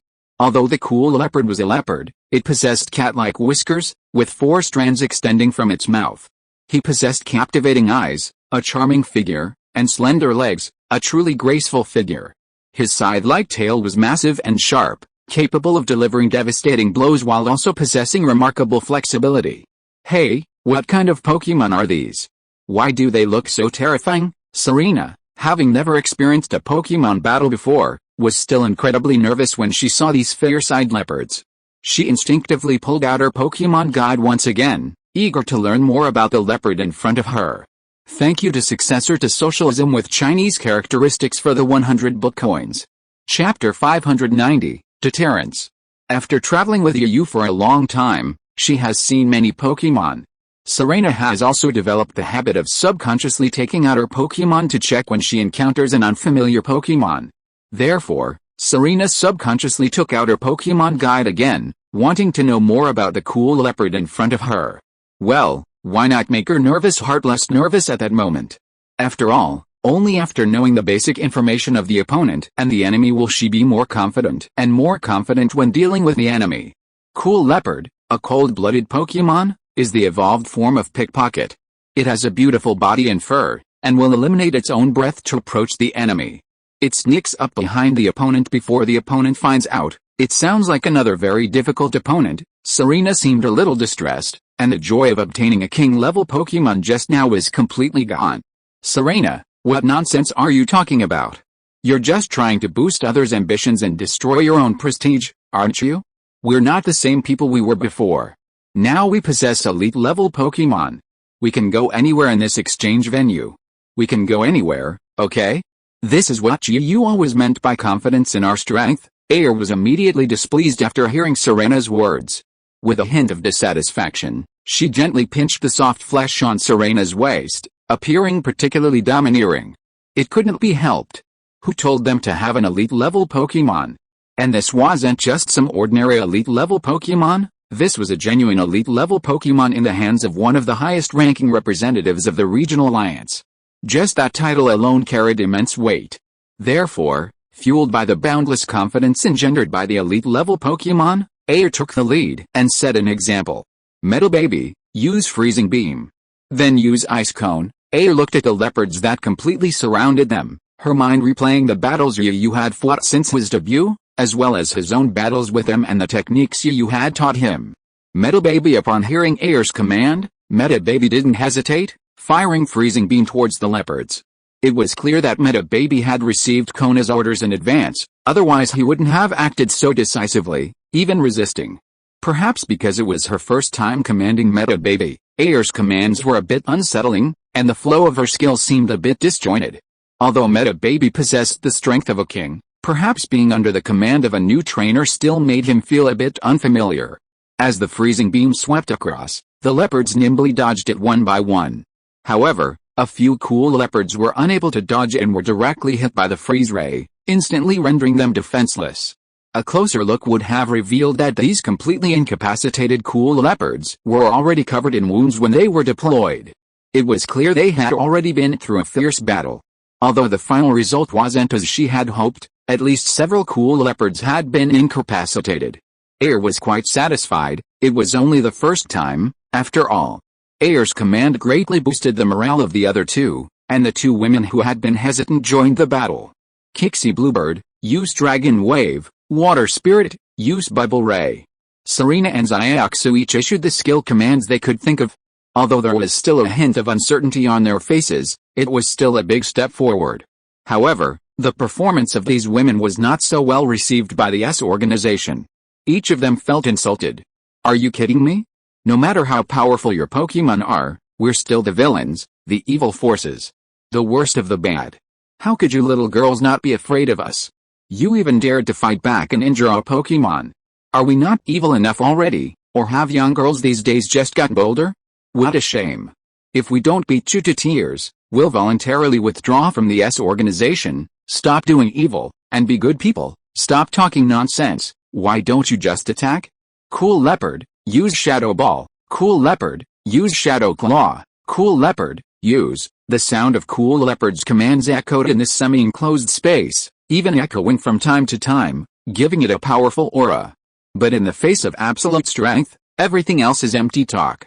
Boom boom boom bang bang bang puff puff puff explosions echoed continuously, filling the air with blasts, eventually completely engulfing the area. It was impossible to discern any movement within the smoke, save for the occasional flash of a dark shadow, followed by Giant Cubeo's figure, which repeatedly flew out from the air, crashing into the wall behind. Spiderweb-like cracks covered the pristine white wall, leaving no trace. Under the combined power of the Regeneration Supreme class Pokémon, the panthers that had originally surrounded them were decimated after several waves. Only a few panthers remained, each one already dead. Meanwhile, the 3 Supreme class Pokémon, Tanabata Bluebird, stood calmly, as if nothing had happened. However, the aura of their abilities remained undimmed. If the panthers dared to make any further movement, they would undoubtedly strike without hesitation and suppress them. This other party is too casual. This is not a little girl, this is clearly a demon. Okay, what should we do? How about we retreat? The cool leopard has already suffered heavy losses. The S organization members were a little hesitant to act rashly. After all, the other team was too terrifying, especially those 3 Pokémon. They were simply unstoppable, okay? Although the 3 trainers look very similar to Xiaobai, they were actually very weak. But these 3 Pokémon were strong in independent combat. Chapter 591 Victory. Although Serena and the other 2's trainer levels weren't particularly high, the elite level Pokémon possessed by the elite had already cultivated their autonomous combat awareness to a high level. So high that they could completely dominate the situation without even needing to be directed. To put it bluntly, the autonomous combat awareness of these 3 Pokémon was even more effective than Serena and the other 3's command. Serena and the others simply went with the flow, letting the 3 Pokémon fight on their own without excessive interference. After all, they couldn't see them anymore, so what else could they do? Their trainer levels were simply too low, and such a battle was simply beyond their control. If Serena and the others had forced their way into their fight, they might have hindered the performance of the 3 Pokémon. Perhaps, from the very beginning, Kona and Watery had been planning this, to hand over their own Pokémon, which had low combat power but high autonomous combat power, to the Pokémon, and they would then simply be responsible for finding and destroying the energy device. If they were faced with a situation like the current one, they could simply toss a Pokéball, and 3 perfect bodyguards would appear to solve any problem for them. Sigh echoed through the somewhat quiet space.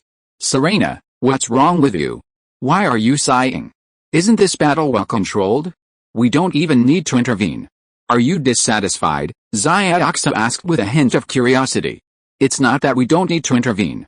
It's that we don't even have the chance to do anything, okay? Serena pouted, looking somewhat dejected at the 3 figures standing still in the battle arena. I was thinking of taking advantage of this rare opportunity to command a king-level Pokémon. After all, opportunities are rare. I could also use this opportunity to improve my trainer level, so that I can give you a surprise. Serena's spirits grew lower and lower as she spoke, almost on the verge of tears. Alice, Serena, don't be sad. This only proves that our training isn't enough. When we are done, we'll use our own Pokémon and won't need to borrow others. Air offered a timely soothing reassurance. But, Serena was still a little upset, her nose still twitching. But this is different. The Pokémon we use are the Pokémon of the League's champions. I don't think I'll ever reach that level. Hey, what are you saying? You have to believe that nothing is impossible if you set your mind to it. Nothing is impossible if we work hard enough. Then you two can try to become a League champion. Xiaoxia also spoke up, like an older sister, comforting Serena. And just like that, the 3 women seemed completely oblivious to the danger they faced, chatting away with rapt attention. From time to time, they would share a joyful remark, a few bursts of laughter emanating from their laughter. After all, they really had nothing else to do. 3 Pokémon higher in level than themselves, and they couldn't command them. I don't believe it. Cool Panther uses Shadow Ball. Cool Panther, then we use Shadow Ball too. Cool Panther uses Shadow Claw once. The members of Organization S had clearly suffered a profound blow, each one a little skeptical. Their eyes were filled with ferocity, watching the 3 women happily chatting away, ignoring them. And they almost wished they could just self-destruct and perish along with them. After all, this was too humiliating for these male chauvinists. Iron Armor Water Tenid seeing the Cool Panthers daring to attack again and provoke them, the Pokémon didn't hesitate, unleashing their strongest abilities one after another. In a matter of seconds, several explosions echoed, accompanied by muffled groans and screams. The few Cool Panthers still standing on the field collapsed to the ground. Their eyes were rimmed with circles, yet even then, a low hum or two escaped from their mouths. Suddenly, The scene became exceptionally quiet. Aside from the occasional burst of melodious laughter, the only sound was the occasional humming from the cool leopard lying on the floor. Hey, what's going on? Why are all those brute men lying on the ground? Is the battle over? Do we even win? Is this what you always calls a win without effort? Suddenly struck by the silence, Serena and the others finally realized what was happening, glancing around in a daze. However, as Air and the others turned their gazes, the members of Organization S had long since lost their previous arrogance. Each of them lowered their heads, like defeated turkey chicks. They wished they could find a place to hide from the other side of their predicament. When they finally realized that the cool leopards that had surrounded them were completely incapacitated, they realized that they had completely lost their fighting ability. Serena and the other two girls were incredibly happy. After all, in a sense, this was their first time facing an enemy alone. They'd even managed to win, even though the Pokémon they used weren't theirs. But this was easily overlooked, as they were already cheering excitedly. Great! We finally defeated those bad guys from Organization S. This feels so good. After this is over, we can brag about it to you. Serena was incredibly excited, even imagining the praise you would receive from them after learning about this. The thought made Serena's cheeks flush slightly, and a sweet touch welled up in her heart. She shyly covered her connection with her hands, looking incredibly embarrassed. This scene left both Air and Xiaoxu stunned. While this was something to be celebrated, it didn't require such exaggeration. Serena, sorry to interrupt your fantasy, but have you forgotten me? Do you have a very important mission? Chapter 592 Method. Serena, sorry to interrupt your fantasy. Have you forgotten me? Is there some very important mission? Xiaoxu raised her hand slightly, her voice weak, as if she couldn't bear to interrupt Serena's reverie. Suddenly, her beautiful dream shattered like a broken mirror. Her heart ached. This was all just a fantasy after all. Yes, Xiaoxu is right. We won, a small victory. But we must not forget our mission. Yu is still trapped in that energy shield, waiting for our rescue. Air, recovering from her excitement, agreed with Xiaoxu. Serena, who had been feeling a little down, actually perked up slightly when she heard about rescuing Yu. Yes, how could she continue to indulge in her own fantasy? Yu was still in danger, waiting for me to rescue him? But that's what we're supposed to do? We don't even know where the energy device is. Okay, Serena, now fully recovered, had a thorough understanding of the situation and immediately pointed out the key issue. This brought the other two women, still basking in the joy of 3 elite-level Pokémon dominating a group of noobs, back to their senses. Yes, they and the others wanted to destroy the energy device, but they didn't know where the energy decoration was. Alice. It's truly difficult to cook without the necessary resources. So what should we do now? We can't just sit here and wait anxiously. The energy device isn't going to just show up on its own. Xiaoxu sighed helplessly. Though still a little anxious, a hint of frustration crossed her pretty face. That's a real problem. Air puffed out her cheeks slightly, her hand resting on her chin, a look of deep thought. It was truly adorable, though no one appreciated it. After all, the members of the organization were terrified, their heads lowered, afraid to look at them. They feared that if they made a small move, they would be noticed by these female Tyrannosaurus women. They'd probably even wish they were dead. As for the remaining two women, since they were all female, there was no need for admiration. After all, everyone was open to sexual orientation. Hey, metamorphosis. Do you know where the energy device is? Air seemed truly desperate. After a moment's contemplation, she cast her gaze towards Metamorphosis, who stood majestically in the arena. Upon hearing her temporary trainer's question, Metamorphosis, which had previously appeared so imposing, suddenly became confused. She turned to look at her temporary trainer with a puzzled look, as if to say, I'm just a thug, okay? Isn't it your job to find the energy device? And this question was so profound. Who else could you ask? Okay, my bad. Air finally realized what was happening, and slapped her forehead in frustration. What should we do? I wonder if Yulong Zinai has gained anything at the moment. Don't overthink it. Even if Yulong Zinai has successfully destroyed one energy device, doesn't that mean he needs two? Then you have to destroy at least one more. Xiaoxu is right, we have to destroy at least one energy device. Otherwise, how will we face them when we go back? Kona and the others lent us their elite-level Pokémon. Serena, who had been silent all this time, spoke up again at the right time. But what can we do? We haven't even seen the energy device. Mr. Du showed us photos before, but reality is a little different, okay? We can't just have the energy device appear out of thin air. We're just going to destroy it. If it were that easy, then after this is over, I'll give it my first kiss right there and then. Air still looked a little unconvinced, her cheeks slightly puffed out. Her usual calm and intelligent demeanor was gone. She even tugged at her hair in distress, causing it to become a mess. Serena, having just heard Air's somewhat aggressive words, felt a slight sweat well up inside her. She pretended not to hear, a mysterious smile playing on her lips. Who says the energy device can't appear out of thin air? Isn't it right in front of us right now? After saying this, Serena's gaze flickered to the group of S organization members not far away, their spirits low after their defeat. Following Serena's gaze, Air, after an initial moment of bewilderment, quickly reacted with her wit. Xiaoxia was similarly hesitant at first, but ultimately, seemingly persuaded by the other two women, she decisively joined their group. Each one, seemingly seeking to boost their own aura, mimicked the macho image of women on TV. With malicious smiles on their faces, they eagerly clambered towards the group of S organization members, who remained bowed. Upon noticing their temporary trainer's movements, the 3 elite-level Pokémon followed them without a second thought, fearing any sudden mishap. Like devoted bodyguards, their aura was unleashed to its fullest, constantly intimidating the S organization. And with 3 elite-level Pokémon guarding them, Serena and the other two's feigned aura was truly quite convincing. Especially these 3 women, perhaps because they'd been hanging out together for so long, each one possessed the power of a movie star. Those who had been keeping their heads down, but were members of the organization, suddenly found themselves darkening. Looking up, they saw those once pretty and lovely faces, now like demons incarnate. They screamed in fear, and instinctively leaned against the wall, as if only in this way could they feel safe. Chapter 593 led the way. You, what do you want? Don't come over here, go away, go away. You're a bunch of demons.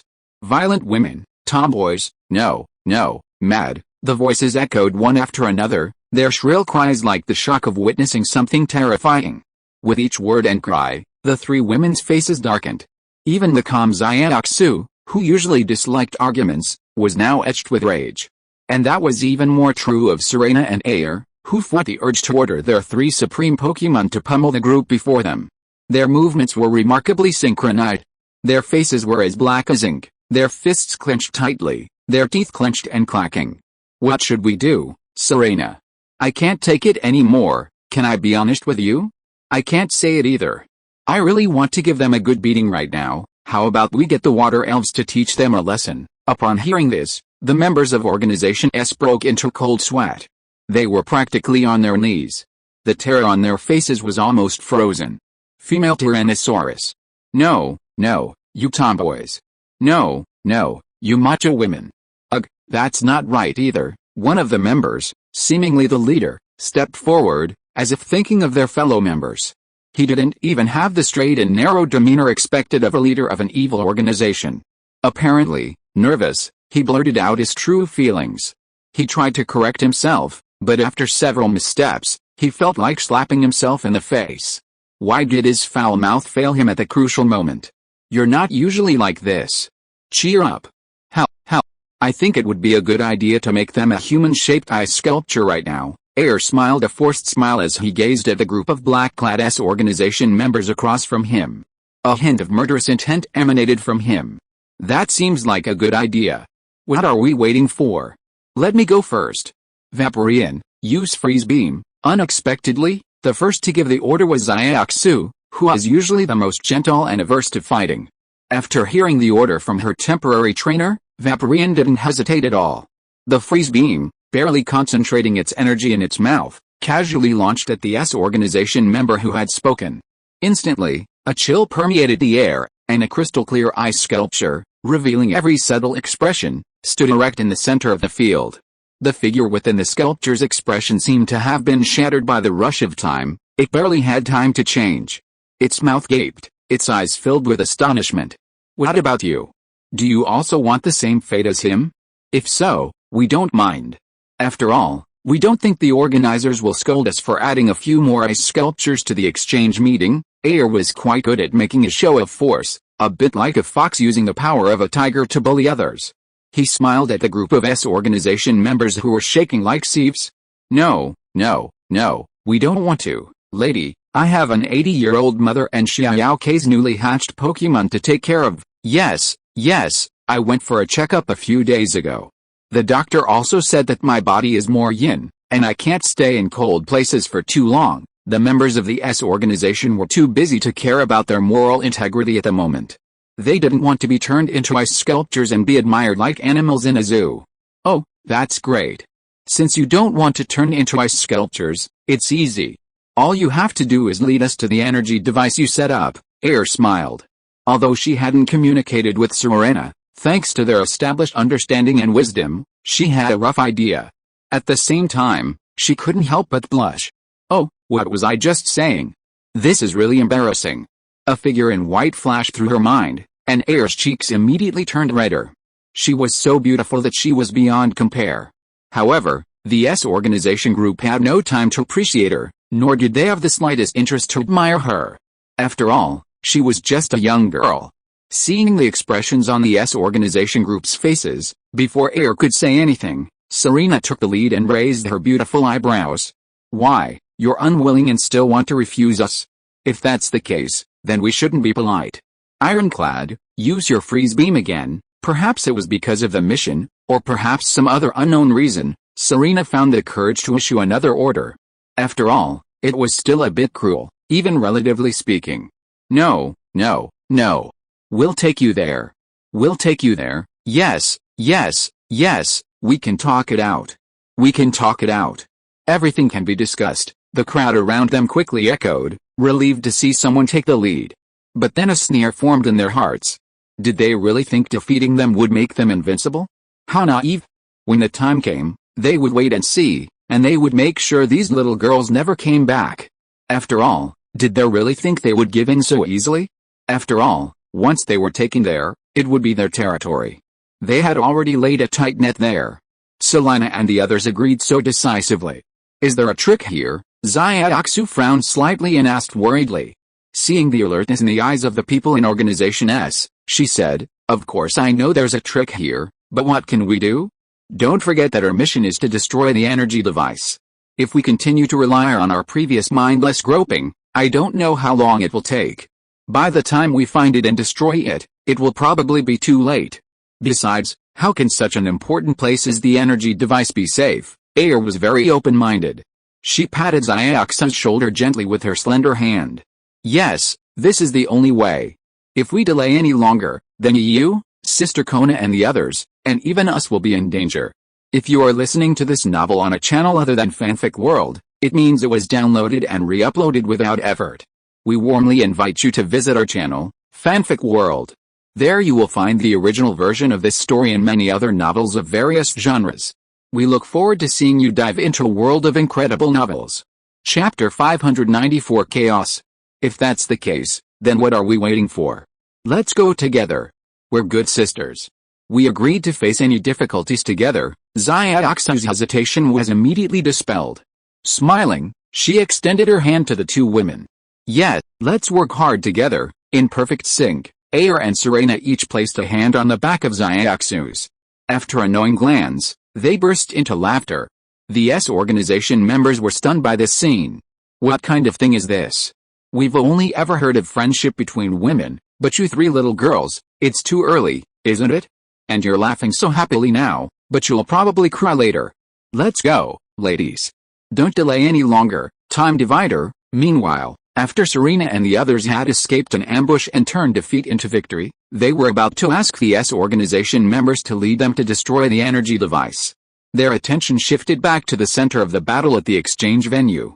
Ever since Yulong's I accidentally stumbled into the restroom, discovered an energy device, and destroyed it, causing a slight crack in the previously indestructible energy shield, the trainees trapped within perked up, their eyes alight with hope. They considered using all their trainer power, just like last time, to bombard the energy shield once again, hoping to break through it. However, before they could act, they saw a gap in the corner of the energy shield growing at a visible speed. It grew larger and larger. From the size of a fist, it was now tall enough for two adults to pass through. This sudden change, of course, caught the attention of both the trainers inside and the spectators outside. The expressions on their faces changed from initial bewilderment to surprise. What's going on with that energy shield? Why did a hole suddenly open? I know. Someone must be rescuing us. They're helping us destroy the shield's control system from outside. That must be it, otherwise the shield wouldn't have weakened so suddenly just now. Great. Does that mean we've saved more people? What are we waiting for? Rush to that hole. Otherwise, we don't know what's going to happen, someone shouted first, and then the trainers and Pokémon began to crowd in. The rush of Pokémon was like a tidal wave, their sole purpose, to keep pouring through the hole in the energy shield. It was as if the biochemical was even a step slower, they would be trapped in the energy shield again.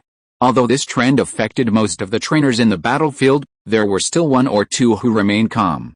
They didn't join the charge, but instead quietly observed the developments. You, what do you think? Feng Xing crossed his arms, quietly observing the scene before him. He turned to ask Yu, who was standing next to him. Not really. Yu curled his lips, stroking Pikachu's fur disc. Go ahead and brag. You're standing here so calmly even though you're not really watching. Haha, what a coincidence. I only stayed because you were standing here. Mingfeng watched the two men's conversation speechlessly, looking incredibly helpless. He shook his head. I have a feeling something's amiss here. We'd better wait and see. After all, the timing of the opening of the energy shield is so perfect, I know there's something wrong. Let them explore the way for us first. Meanwhile, while Yu and the others were chatting, several other locations also had similarly shrewd-looking figures standing with their fellow countrymen. Those who hadn't joined the charge were more cautious, some perhaps out of a certain Buddhist mentality, unwilling to compete with others. However, it must be admitted that the Pokémon that a few who remained motionless, along with those around them, had captured, were almost all incredibly powerful. Some even emanated the faint aura of a few surpassing the Celestial King level. Time ticked by, bit by bit. Although only less than 3 minutes had passed since the opening of the energy axis, to some, it felt like an eternity. Perhaps due to their skills, the entrance, which was easily wide enough for two people to pass through, was now squeezed together, preventing anyone from exiting.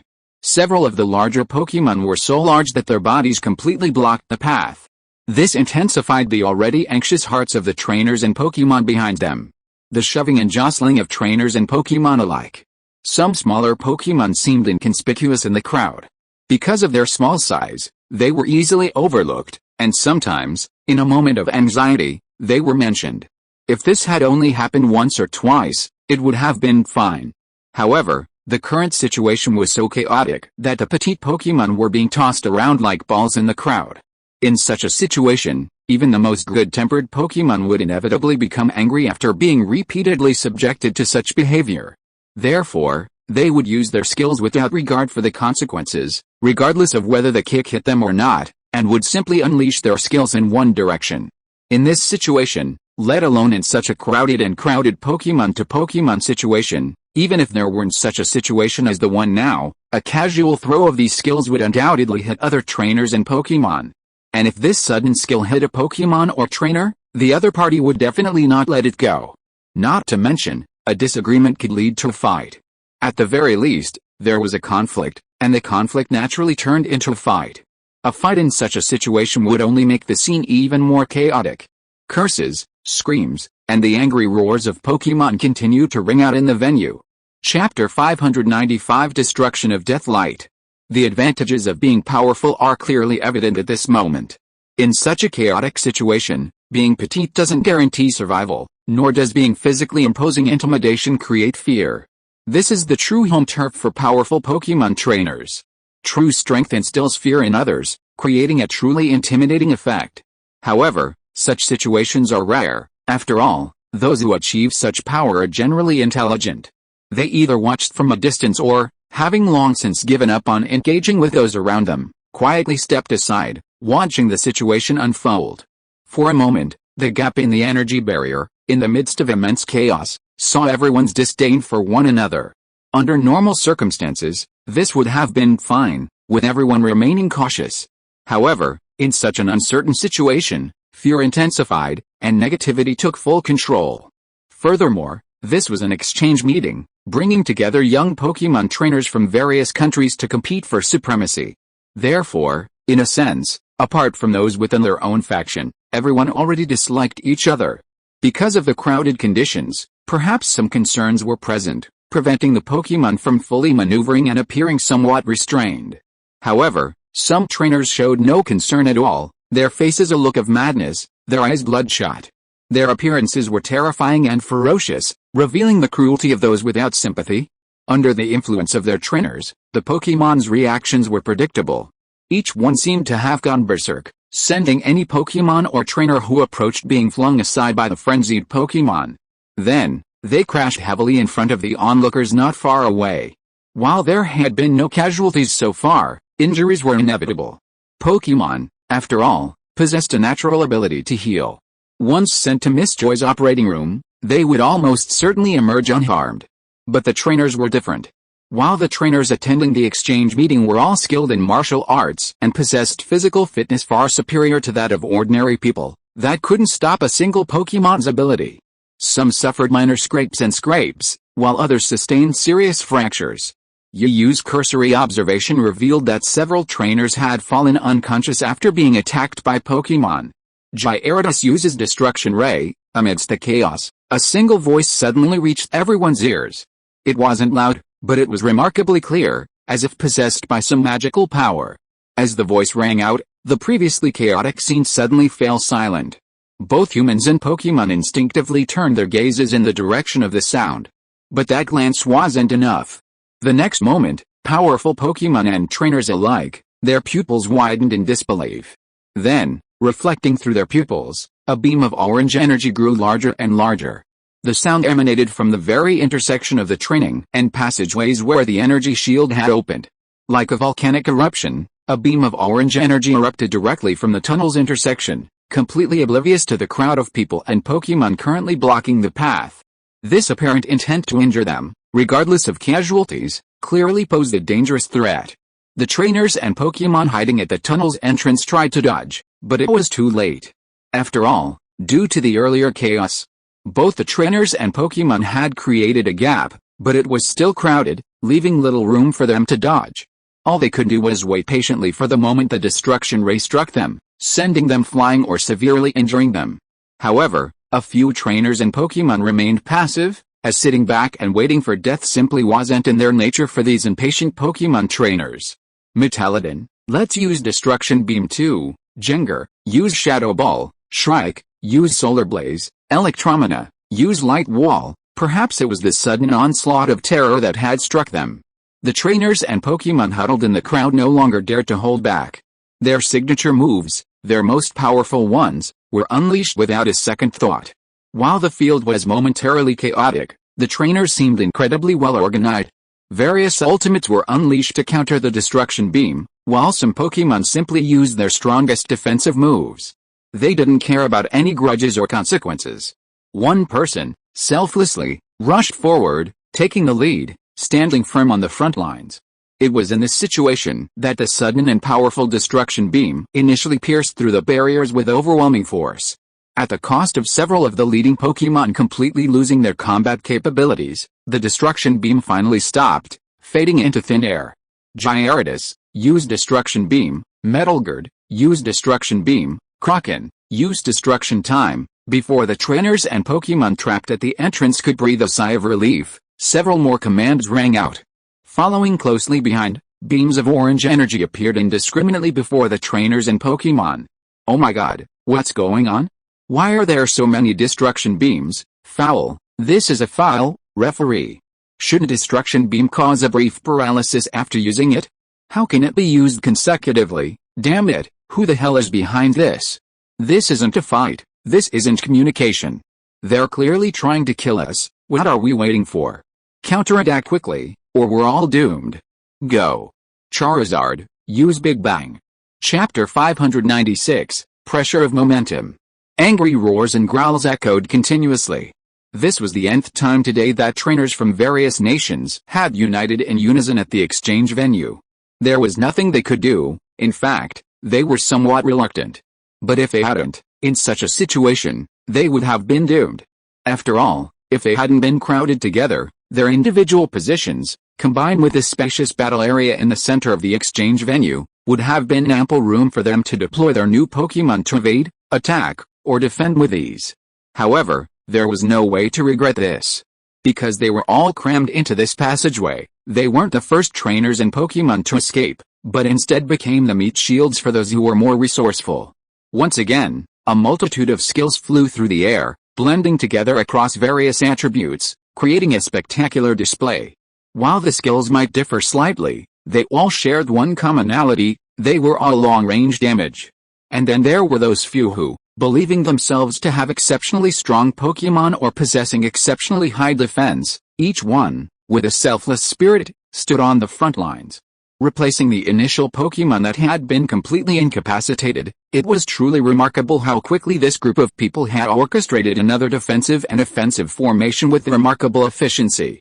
While the formation was well organized, the strength of some of their Pokémon was uneven due to their abilities.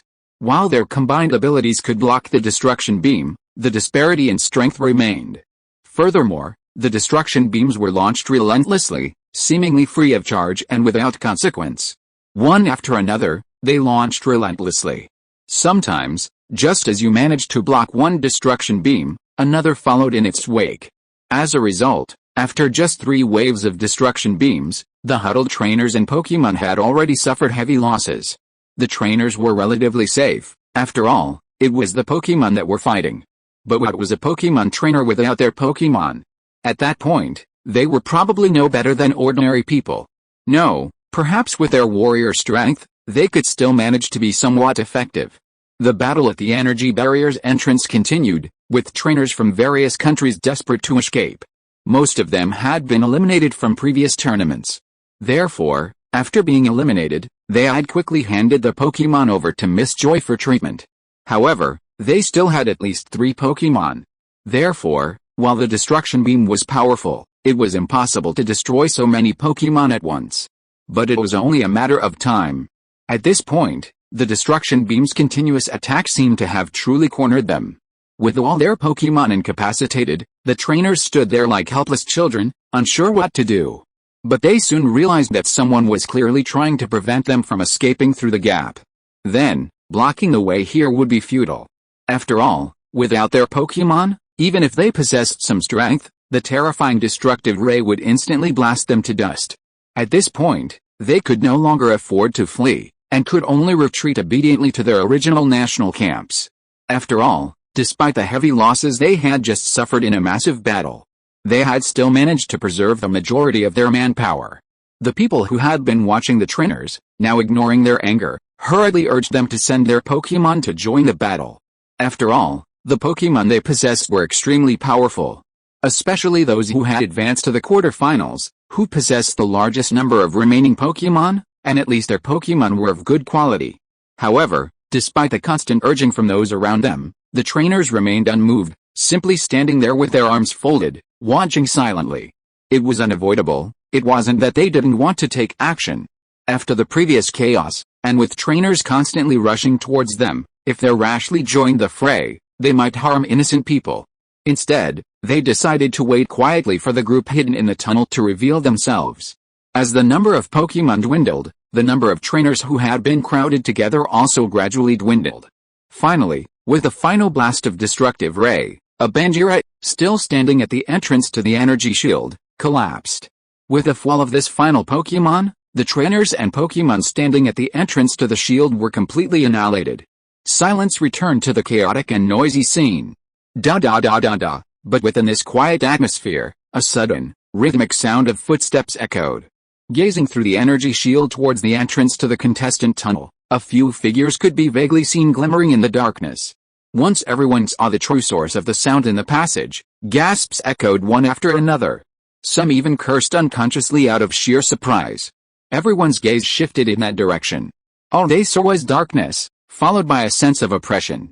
Those men, dressed in black combat uniforms, black special operations helmets, and special combat boots with the letter S emblazoned on them. It was precisely the special operations team that Takukura had mentioned, the one that had caused Hugh Tucker's expression to change drastically. Judging from the aura they exuded, this was indeed an elite unit.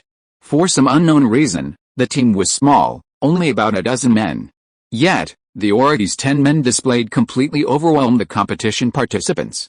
Chapter 597 versus Battle Team. Who are these people? The aura they exude is terrifying. Not only that. Look at the expressions on their faces, they look like robots. I wonder how powerful their Pokémon are, but they shouldn't be very strong, right? You're quite imaginative. If this detective is right, those Pokémon that just used the destruction beam must belong to them. The trainers who had already retreated to their original camps began to discuss again. The newly arrived man, fully armed, clearly had bad intentions, leaving them no room for speculation. Although I'm still a little confused about what's going on, I have a feeling it's a real feast. Yes, judging from their aura alone, these people are not to be trifled with. Putting aside their trainer levels, their individual strength alone is at least Grandmaster level. That's quite a feat, but what kind of organization is this? Just looking at these people, I can tell they have a very deep background. And judging by the power of those earlier destructive ray attacks, those Pokémon are at least elite level, ignoring the other contestants on their side who were constantly gathering around them. Yu, Fangxing, and Mingfeng remained huddled in a corner, quietly observing the scene before them while simultaneously expressing their own speculations. Organization S, what? Mingfeng asked, somewhat puzzled, clearly curious about this new term.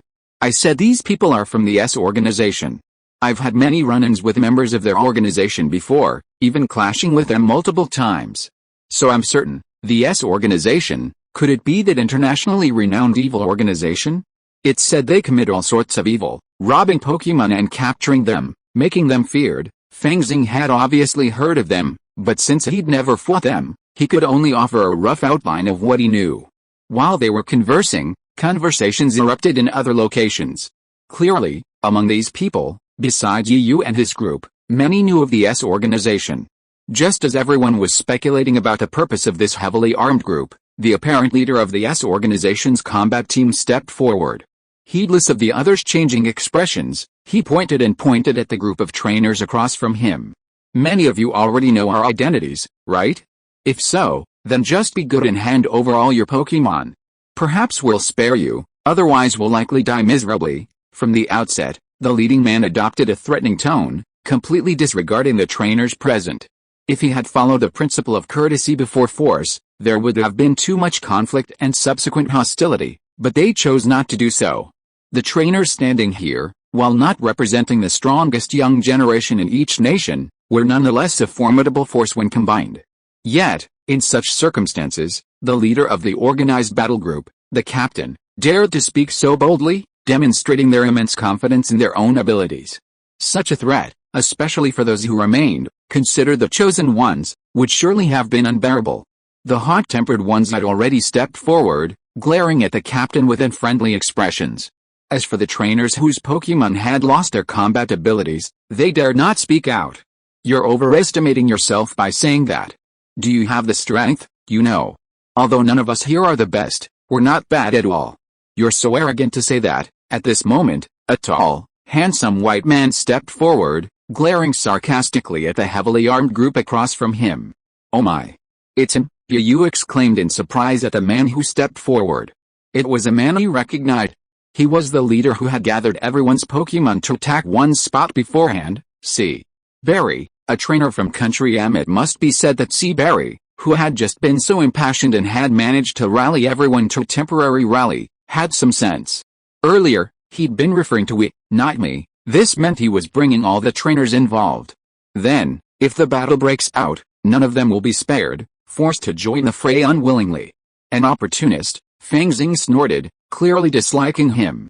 After hearing Fangxing's words, Yu felt embarrassed to ask what the guy had been saying. After all, his English wasn't good enough, so he couldn't quite understand. And who knew where the referee who had been overseeing their match had disappeared to? That's truly irresponsible. I'll definitely file a complaint against them later, Yu thought indignantly. But it was clear that most of the people present weren't as clueless about English as Yu. The leading captain was naturally one of them. After hearing what K. Berry had said, he simply gave a disdainful smile, scanning the group of trainers standing before him with disdain. Since you're still stubborn, we won't be polite with you. Prepare for battle. At the captain's command, The members surrounding him reached for their waists and unsheathed impressive-looking Pokeballs. Then, in unison, they tossed their Pokeballs, which then shone with rays of light, enveloping each Pokemon and appearing in the center of the vast arena. Gyarados' iron-clad giant claws. The dispatched Pokemon seemed to have been trapped in a Pokemon enclosure for ages, but upon glimpsing the outside world, they roared with excitement. The trainers around them glared fiercely, their growls punctuated by the occasional low growl. Chapter 598 vs. Battle Team. You're lucky to be our Pokemon's first targets. You should feel honored. Hahaha boss, stop talking. I can't wait to give it a try. Just how strong are these Pokemon after being transformed by the doctor? Isn't that nonsense? How strong can the biochemical Pokemon be? Let's make a quick decision and capture another batch to bring to the doctor. Then our battle team will be even stronger. At this moment, it wasn't just the Pokemon roaring with excitement. The eyes of the battle team members, behind their extremely high-tech sunglasses, were also flashing with excitement and madness. In their eyes, the Pokemon in the hands of these trainers were already theirs, and they were already starting to think about distributing them. This is really going too far. Let's all attack together and defeat them.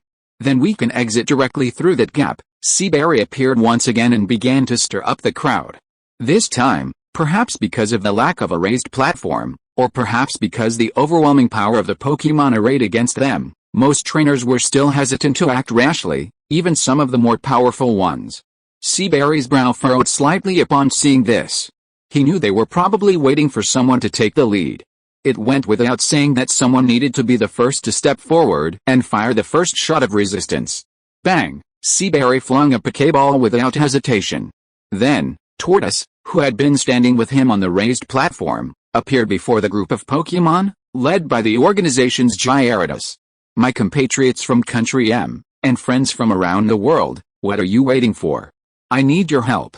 Let's defeat the forces of evil together and work together to maintain world peace. After sending out Tortoise, Seaberry couldn't help but cry out for help. But just as he'd expected, once the first person took the lead, others began to respond. Pokeballs arced gracefully in the air, opening with crisp sounds, accompanied by flashes of red light. Some of these training exercises seemed unreliable, and they sent out more than just one Pokemon. They simply sent out every Pokemon still capable of fighting.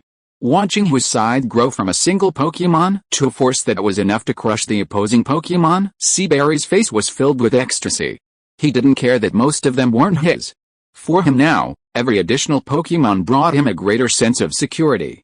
However, he didn't forget the situation he was in.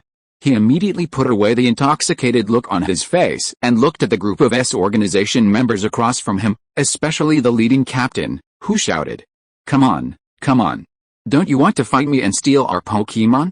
Now our Pokemon are all here, come and grab them if you can, and don't say we won unfairly. While the battle hasn't even started yet, you'd better send out all your Pokemon quickly, or you'll be in trouble." Facing Seaberry's provocation, the leading captain acted as if he hadn't heard it, his face still indifferent. If you looked closely, you would definitely see the disdain at the corner of his mouth. "We're just dealing with a bunch of you brats. We don't need to use all our Pokemon. Just one Pokemon each of us will be enough to give you a hard time. If you're confident, come on." The leading captain raised his middle finger and pointed at the group on the other side. "Damn it. Such arrogance. Damn it. Look at my temper, how can I tolerate this? Cunning Tengu, teach them a lesson. Blastoise, you too, use water cannon to teach them a lesson. Just a few of you dare to challenge so many of us." Faced with this utterly humiliating act, any trainer with a modicum of dignity would be overcome. Trainers, and those who train them, are adventurous warriors who bravely scale heights despite overwhelming odds. Yu, too, felt a pang of discontent, but his rationality remained. His remaining Pokemon couldn't withstand his taunting this time. Therefore, he had to think twice before acting. After all, there were only 3 Pokemon left, 2 of whom had been injured earlier. After symbolically sending Pikachu out to fight, Yu began to carefully count. He discovered that the opposing S organization battle team, including their leader, numbered only 20 members. After the previous chaos, his own side still had over 40 trainers still capable of fighting. On average, 2 trainers could deal with each S organization battle team member. The Pokemon, of course, could be outnumbered by as much as 3 to 1 or 4 to 1. In some cases, the ratio was even worse, reaching 6 to 1 or 5 to 1. The trainers from various countries present also noticed this, otherwise, they wouldn't have rushed out to see Barry's simple cave. After all, they weren't fools. They would only act when they were absolutely certain. Therefore, with tacit agreement, they all decided to target a member of the S organization team and draw him into battle. It wasn't known whether they were overconfident, or truly certain, but all the members of the S organization team who were approached didn't resist and simply followed. However, no one present noticed that when the Pokémon released by the S organization team saw the Pokémon released by the trainers from various countries, the red light in their eyes deepened. If they hadn't taken into consideration that there were still trainers who hadn't given orders, they would probably have been like wild beasts released from their cages, destroying everything without paying any attention. Chapter 599, Weird Lobster. By some unintentional or deliberate assignment, Yi Yu was paired with Ming Feng. Unfortunately, Feng Xing was paired with Ben Rosen. While Yi Yu felt relieved, a strange look crossed his eyes as he looked at him. Based on his previous battles with him, Yi Yu's impression of Ben Rosen wasn't particularly good. He felt a bit contrived, as if he was deliberately hiding something. What was he hiding? What was he hiding? Yi Yu pondered silently, but only for a moment before regaining his composure. After all, the situation didn't allow for much distraction. The members of the S organization's chosen battle team had already arrived, or rather, their Pokémon. Yi Yu, your Pokémon aren't doing well. How about I go first? Ming Feng, rather generously, knew that Yi Yu's Pokémon weren't doing well, and he wanted to take the next battle. Yi Yu was also grateful for Ming Feng's kindness, but he refused without a second thought. After all, how could they be absent from the battle? Even if Pikachu and the others weren't in good shape right now, they would still fight until they were completely exhausted. If that's the case, then fine.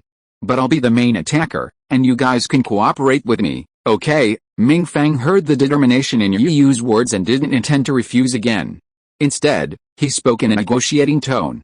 Although it was a negotiation, Yi Yu could still hear the unquestionable firmness within it, but this time he didn't refuse.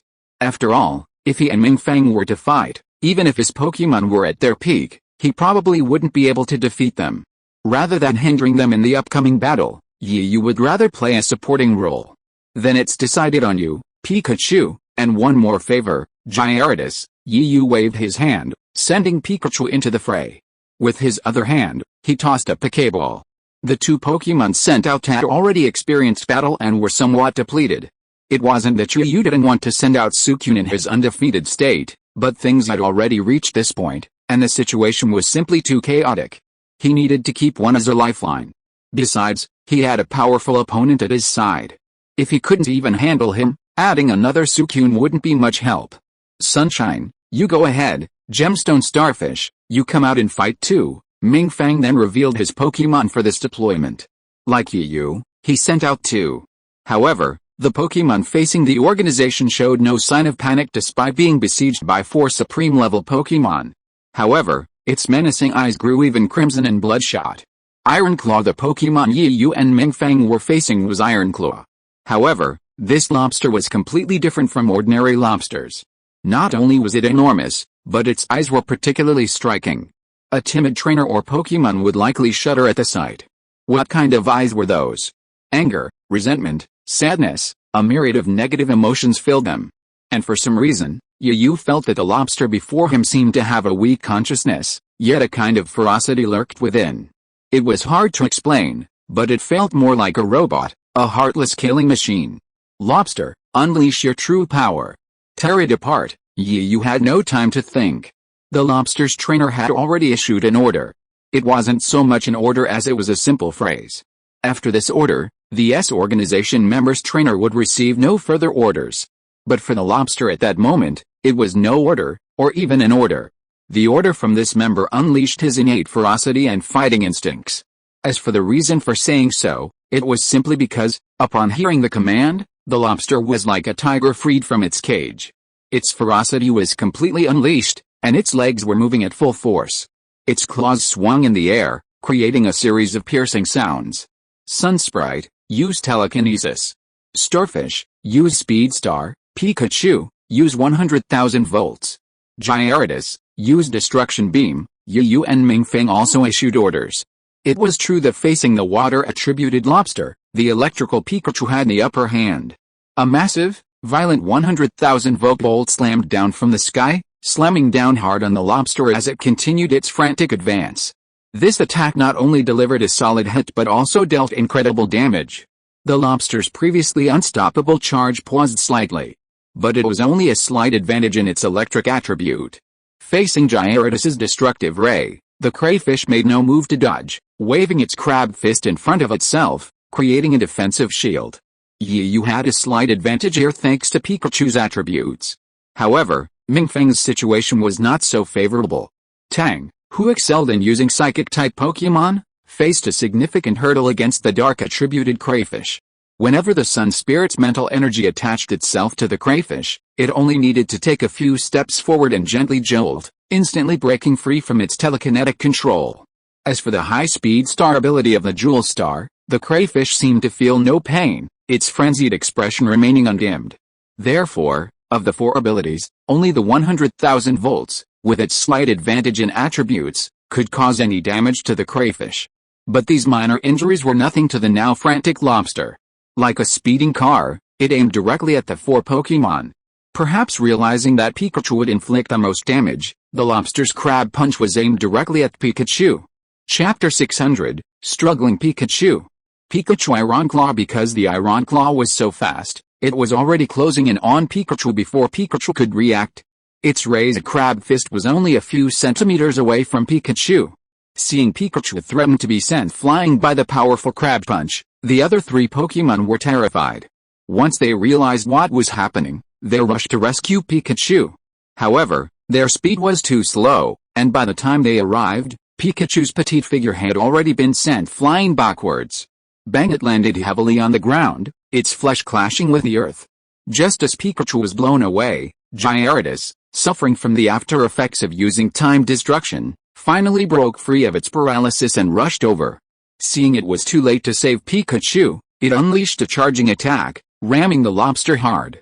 If the lobster was like a moving car, then the Gyarados was like a heavily armored tank. The lobster's reaction was truly swift. After sending Pikachu flying with a crab punch, it immediately turned and faced the oncoming Gyarados. This time, facing Gyarados' fierce attack, the lobster surprisingly didn't meet the collision head-on. Instead, it unleashed a water bubble attack, blasting Gyarados straight at it. Gyarados was remarkably resilient, relying on its incredible defense. It completely ignored the dangerous aura emanating from its water cannon. But Gyarados was still Gyarados after all. Withstanding the pressure of the water cannon, Gyarados' fearless charge finally sent the lobster flying backwards. The lobster's body was sent flying backwards, landing heavily on the ground and sliding back more than a meter, leaving a heavy mark on the ground. While successfully knocking the lobster away, Gyarados had already exhausted a significant amount of its energy. It was breathing heavily, its gaze fixed on the fallen figure, as if it would unleash its fearless charge once more if it got up. With the lobster sent flying, the other two Pokémon, of course, didn't miss such a good opportunity and launched a counterattack. Although they knew the damage their skills dealt was minimal, they continued to attack. Pikachu finally slowly climbed back to his feet, but his petite figure looked incredibly shaky and struggling. Several times, he nearly fell back to the ground while trying to hold himself up. Pikachu, how are you? Can you still fight? Yu, oblivious to the fierce battle still raging in the arena, ran over to Pikachu's side and asked with concern. Apparently moved by Pikachu's distressed state, Yu didn't care if Pikachu protested or not, and simply picked it up. He held it tightly in his arms, ignoring Pikachu's slight growth, carefully examining its condition. Perhaps it was from the previous battle that Pikachu had exhausted too much energy, or perhaps it was because of the sheer force of the lobster's crab punch this time, but Pikachu, in addition to losing energy, also had multiple wounds. Pika despite being covered in wounds, Pikachu struggled in Yu's arms, trying to break free. He joined the battle, fighting alongside his companions.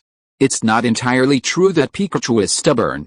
Even in his half-crippled state, he still had no self-awareness. It was simply because Gyarados, his underling, was still fighting. How could his boss fall? Moreover, he knew it was the only Pokémon present who could inflict even a modicum of damage on Scylla. Therefore, he was determined to return to the fray. Feeling Pikachu's struggles in his arms, Yu nearly lost control several times, letting him break free.